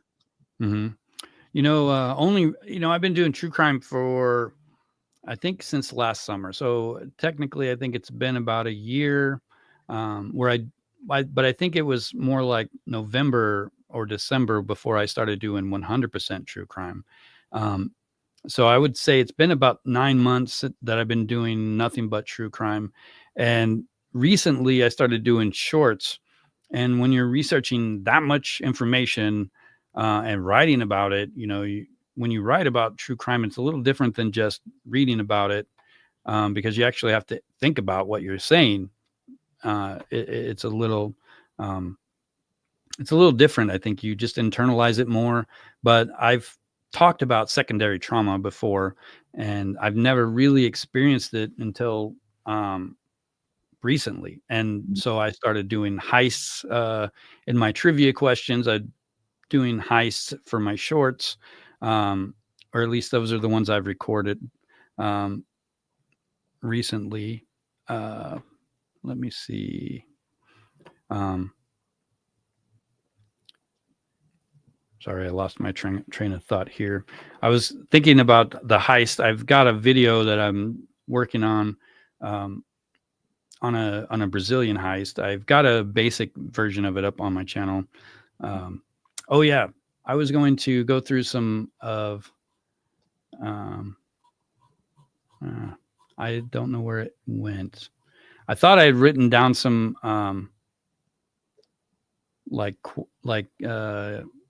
you know, Canadian, like, you know, people, like, misconceptions of Canadian things, but I seem to have lost it. It's like completely gone. I'm sure I have it somewhere, but I can't seem to find it. But you know, like, if you watch TV at all, there's like there's always jokes about Canadian people. Like, one of my favorite shows is How I Met Your Mother. I know it's been off the air for a while, but one of the main characters in that is from Canada, and they always make jokes about things like that. But I think the one thing that you hear the most is that everybody from Canada is, you know, nice. They're, you know, kind-hearted people. And I think I went up to Canada through Eureka, Montana, and I got in an argument with a guy at a McDonald's parking lot because I turned the wrong way. So my first experience in Canada wasn't what I was expecting, but I would assume that, you know, they knew that I was an American driver because they were like cussing America and stuff. And like, I just like backed up the wrong way. And, you know, so I had to go because I couldn't just turn back around. There was like a line forming in the drive-through. Right. But that was a fun trip. I also saw a woman on the side of the road taking a pee, and she waved, you know, when I drove by. I guess she saw me like, what are they doing? Oh my God, they're really doing what I thought they were doing. Welcome to Canada. I noticed like going across the line from the US to Canada everything was like greener. Like, there was like, it was just brighter green. Everything was better. I know the TV show Smallville that I watched when I was a lot younger, you know, they filmed it in Canada, and even though it took place in Smallville, Kansas, and I grew up in Kansas, and Kansas doesn't look like that. The grass, I mean, there's a lot of fields and stuff like that, but there's a lot of brown grass. There's a lot of like fires that happen because of that. And even going from like Kansas to Oklahoma, the grass is always greener in Oklahoma than it is in Kansas. Kansas is if you don't know, it's in the center of the U.S. map. It's like the Bible Belt of the country. Near Idaho, right? No, Idaho, Ohio. It's near Ohio. Yeah. Right. Idaho is next to Washington and Montana. I think. Yeah. Idaho. They don't really teach us about the states here, you know? It's fine. I don't know much about the geography of Canada either. Did they even, like in grade 5 or 6, did they even go into Canadian geography at all? Because we didn't learn anything about American geography. I think I did something with like I had to learn the countries, but I had to learn like the countries for all of like everywhere in the world at the time. Let's see. It should be, though. I mean, if you live in North America, I think that should be part of the school system, you know, but there was nothing talking about the location of where any of the states are. And I don't know how many times I've heard of someone from the States thinking that Canada was, you know, the country was the same size as Texas, or that we have states too, but we actually have provinces, you know. Yeah, I've always assumed a province is basically like a state. It's just a different name. But here I'm going to pull up a U.S. map, just random Google map. Just Molly is asking about where it is. I'm just going to. Where is it? Yes, I've heard that static that the school system in Quebec is, they say, more advanced than us, and they actually have 13 grades. Like as opposed to BC, we only have 12. So here is the map of the U.S., and this is just a bright map that may have disappeared. No, okay. So here in the center is a yellow state. That's Kansas. I grew up down in the southeast corner where it connected to Missouri, Oklahoma, and Arkansas. You know, on the western side of the state, there's a lot of wheat fields and things. Okay. But so you're right in the center. Yeah. There's more churches than people some places. I grew up in a rural area. Wow. It's weird. They call this like the Bible Belt. And Kansas is like the Bible Belt buckle. But yeah, I lived in Montana, and I went hiking up in Yak, Montana, and on the map, there's like 50 miles from where I was like the entrance to Canada. And I was like, oh my God, I've got my passport. I'm going to drive there. But the map doesn't show that it's all windy roads and stuff. And it took me like, you know, 3 or 4 hours to get there. So then I'm like rushing to the first place that I could stop and say I did something in Canada. And it was actually pretty far. And then I'm trying to like get back out as fast as I could before dark, because I didn't know if I'd be able to find my campsite, because it was just marked by a mile marker sign. Like it was just camping in the wilderness for real. And I don't know. I got searched on the way out of Canada. They thought I was doing some kind of drug deal, I think, but I didn't obviously do anything like that. You might have looked a little suspicious going in and out like that. I think I was there for maybe an hour and a half. Long enough time to pick something up and leave. Yeah, I picked up McDonald's. Yeah. Let's see. Did this pop up? Yeah. So here's a map of Canada. I think I just lost it. Oh no, there it is. So let me see. Is that still showing? So, yeah. So you can see there's. See, I didn't even know I was next to Yukon, to be honest. But I've heard of it before. That's right. Yeah. You guys. So when I was in Montana, it looks like I went to Alberta. I couldn't even remember where it was, but there's no town near the border. You actually have to drive quite a ways. Yeah. And the speed limit is a lot slower than it is in the US, so it takes longer to. Oh, really? I didn't know that. Well, you guys, around Montana, it's like 75 miles per hour. Really? And I think it was something like 60 or 70 kph once I cross Kilometers, the yeah. border. So it's like 55 miles per hour. 70 miles per hour is quite fast. That's like 110 kilometers or something. Yeah, it is pretty fast, but you got to consider that we've got some of the best roads in the world. Right. So on the interstate, you can actually safely drive that fast most of the Right. time. But in BC, yeah. we're in the mountains, so it's like not only is it windy, it's up and down windy too, right? Yeah. See, I've always wanted to go to Canada and kind of like explore, like not just the cities, but I like the rural areas. I like the landscape. I want to do the same thing like in France and England also. I've Oh, well, just if never. you're ever in town, I'll put you up for a night. Awesome. Yeah. I don't know. I mean, it's cool. And, living in Alaska, I think I know what it might be like more to live in Canada now. I've always heard that, people say things, oh, Canada only has like 2 weeks of summer. Well, Alaska is the same way. It feels like 2 weeks. It's actually more like 6 weeks. But right now it's August 10th, right? And the leaves are already turning yellow.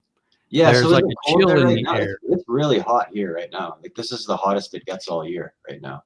Yeah, well, that's how it should be. I am a little further north than you because you're in Vancouver Island. I could kind of see it on the map there. Yeah, that's right on the left, So down bottom left side. it should be warmer there. It's probably also humid, right? Yeah, And very much. humidity makes it a little hotter.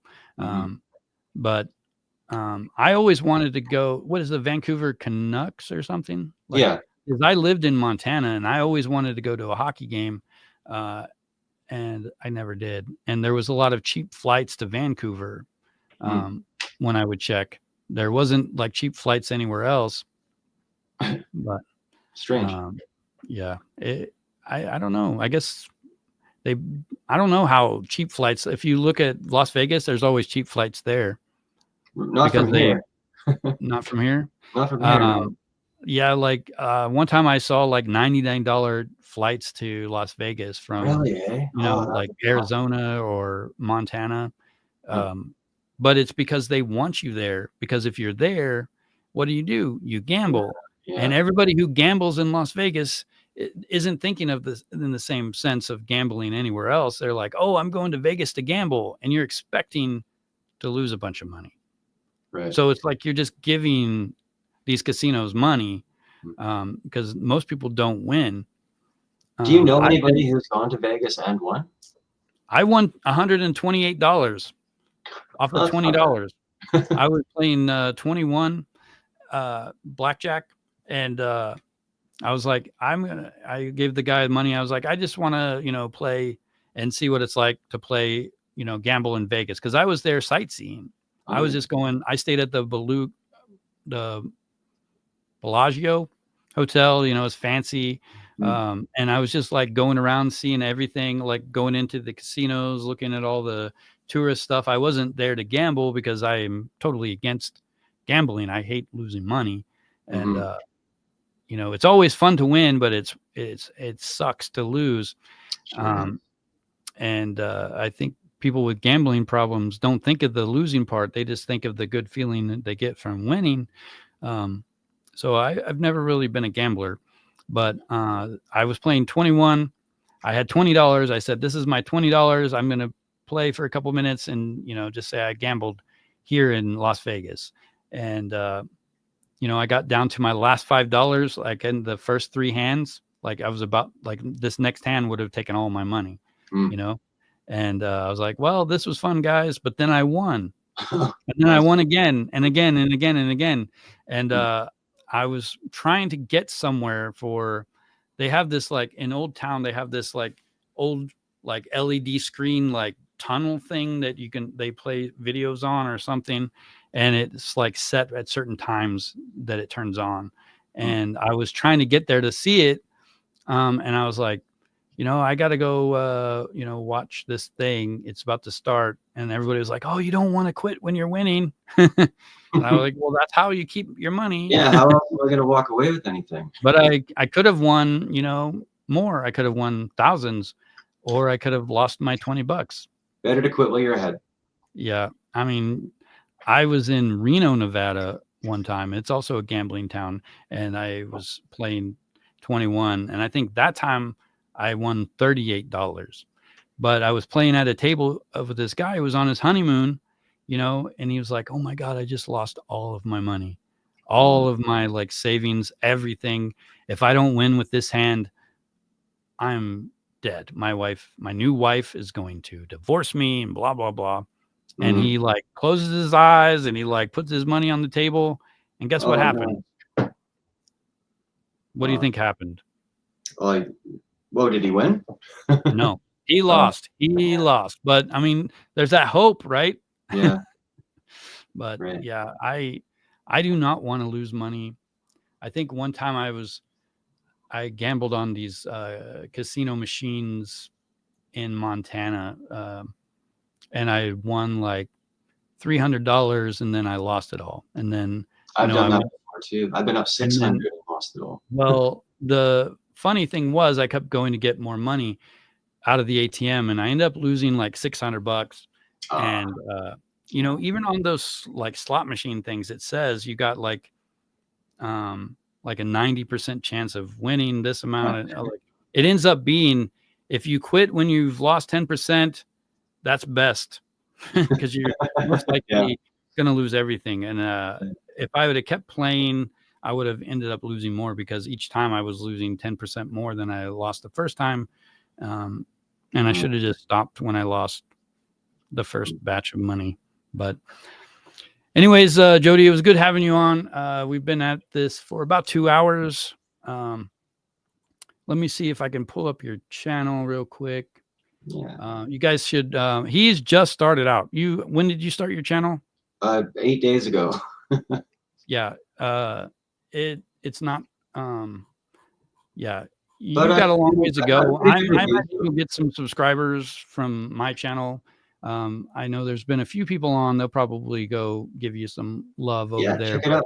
I do. I sell purely Canadian crimes, and I'm just having fun. I've had some pretty good reviews on it so far. So I'm trying to find the link you sent me to make it easy.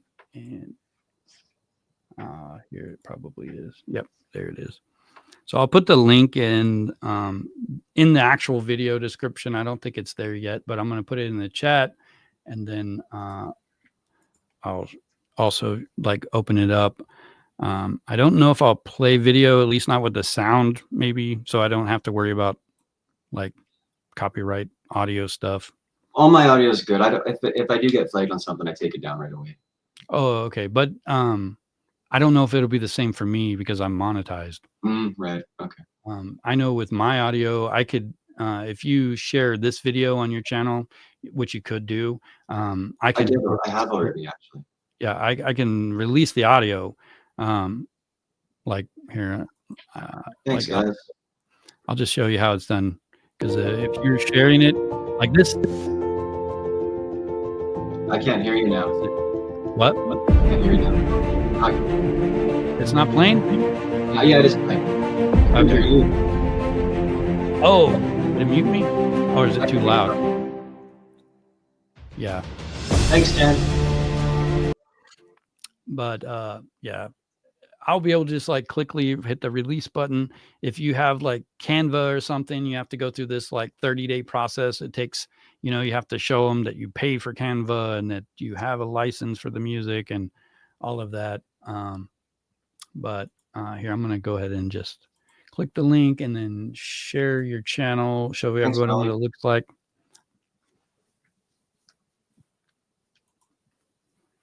Oops, wrong button.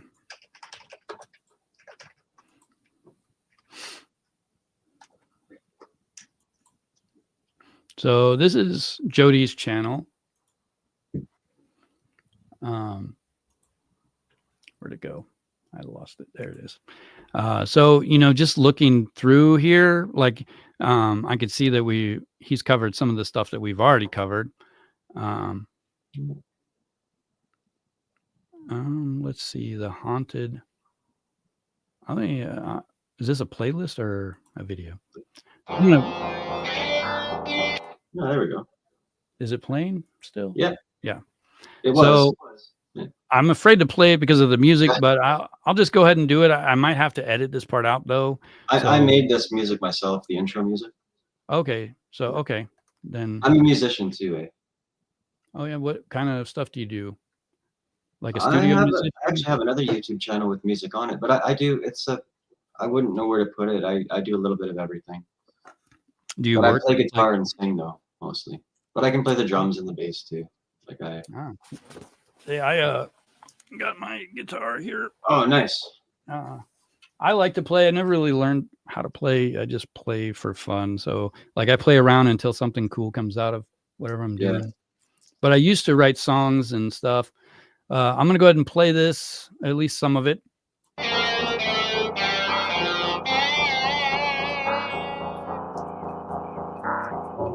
In 2015, a woman living in a quiet Quebec apartment called the police to report something strange, something dark, something she believed was actively ruining her life. It wasn't a break-in, it wasn't a stalker, it wasn't even a threat.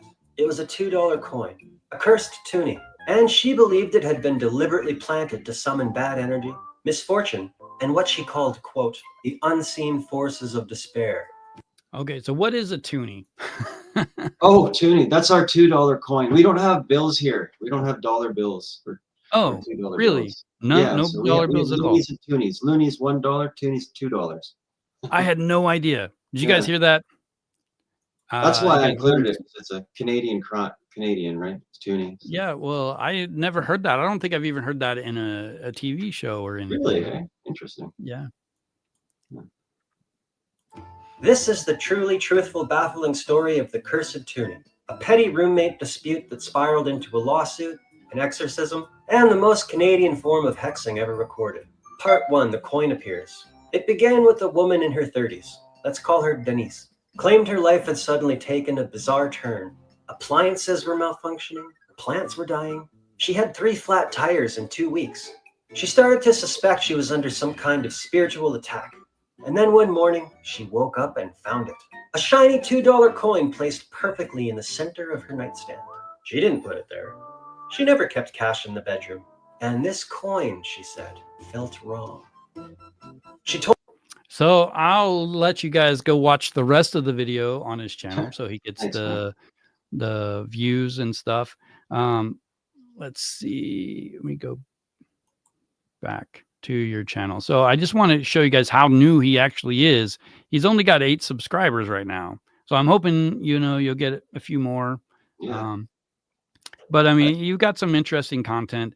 It takes a while. Mr. Beast himself says that you have to do 100 videos before you do a good one.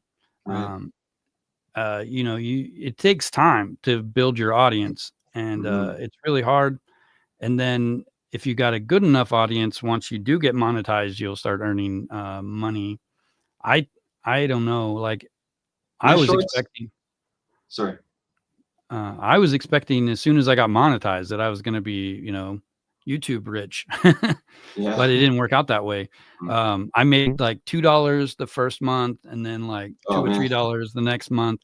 And you can't get paid by Google in the US unless you've earned at least $100.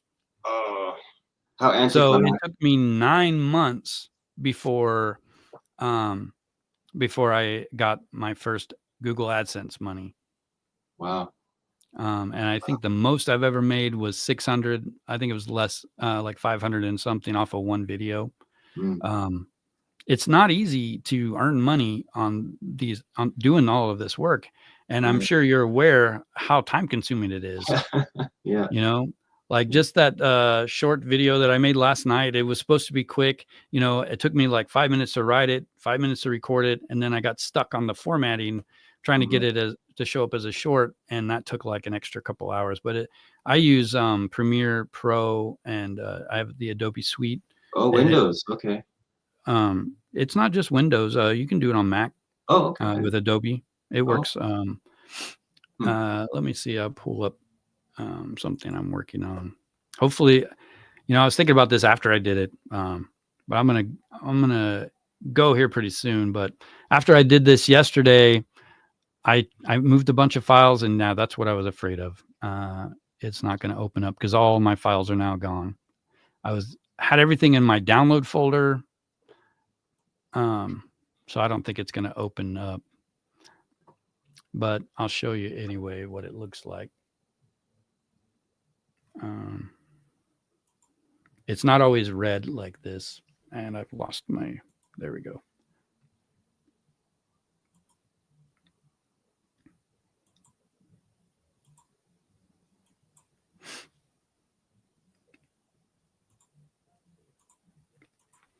But this is what it kind of looks like. You know, all of these are, you know, different layers of the stuff on here. I'm going to have to go back and find all of these files to continue working on this one. This one was actually almost done, I believe. I'm going to do a 2-part Vampire of Barcelona short because it's actually 4 minutes long. But I don't know that I hope I had saved it. I don't know. Let me see if it's still in my download folder real quick. Doesn't. Yeah, I try to keep my videos in the 5-6 minute range because if I went any longer, it would take forever. Well, if you watch my Black Dahlia video, that took like 3 months to make. Wow. Yeah, I can't find it, so I'm just gonna close that. But I was gonna share with you guys the Vampire Barcelona before I share it with everyone else, but I've misplaced the file. It's on my hard drive. It's just not easily located.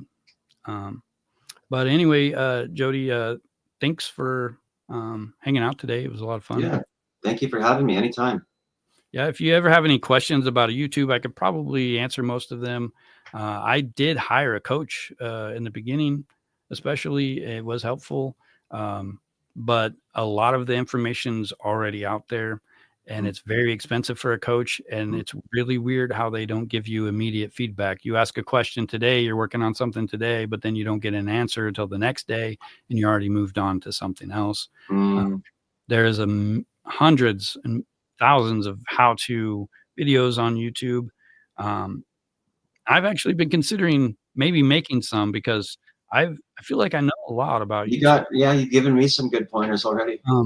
But I don't know. I think you can get most of it for free off of YouTube just by watching videos. They're all going to say, oh, do this, and it's absolutely going to work. But the real answer is it doesn't always work. Do everything right. You got to think of the competitiveness of YouTube. Every niche is competitive. So other videos are going to win over your thumbnail, even if it is better, because they've already got an audience. Right. So it's really hard, but it will happen. You will get monetized if you can keep it up. And it sounds like you're already trying to balance out the gore with the other stuff to keep your head sane. So yeah. Really good, good way to do it. But anyways, once again, thanks for having you.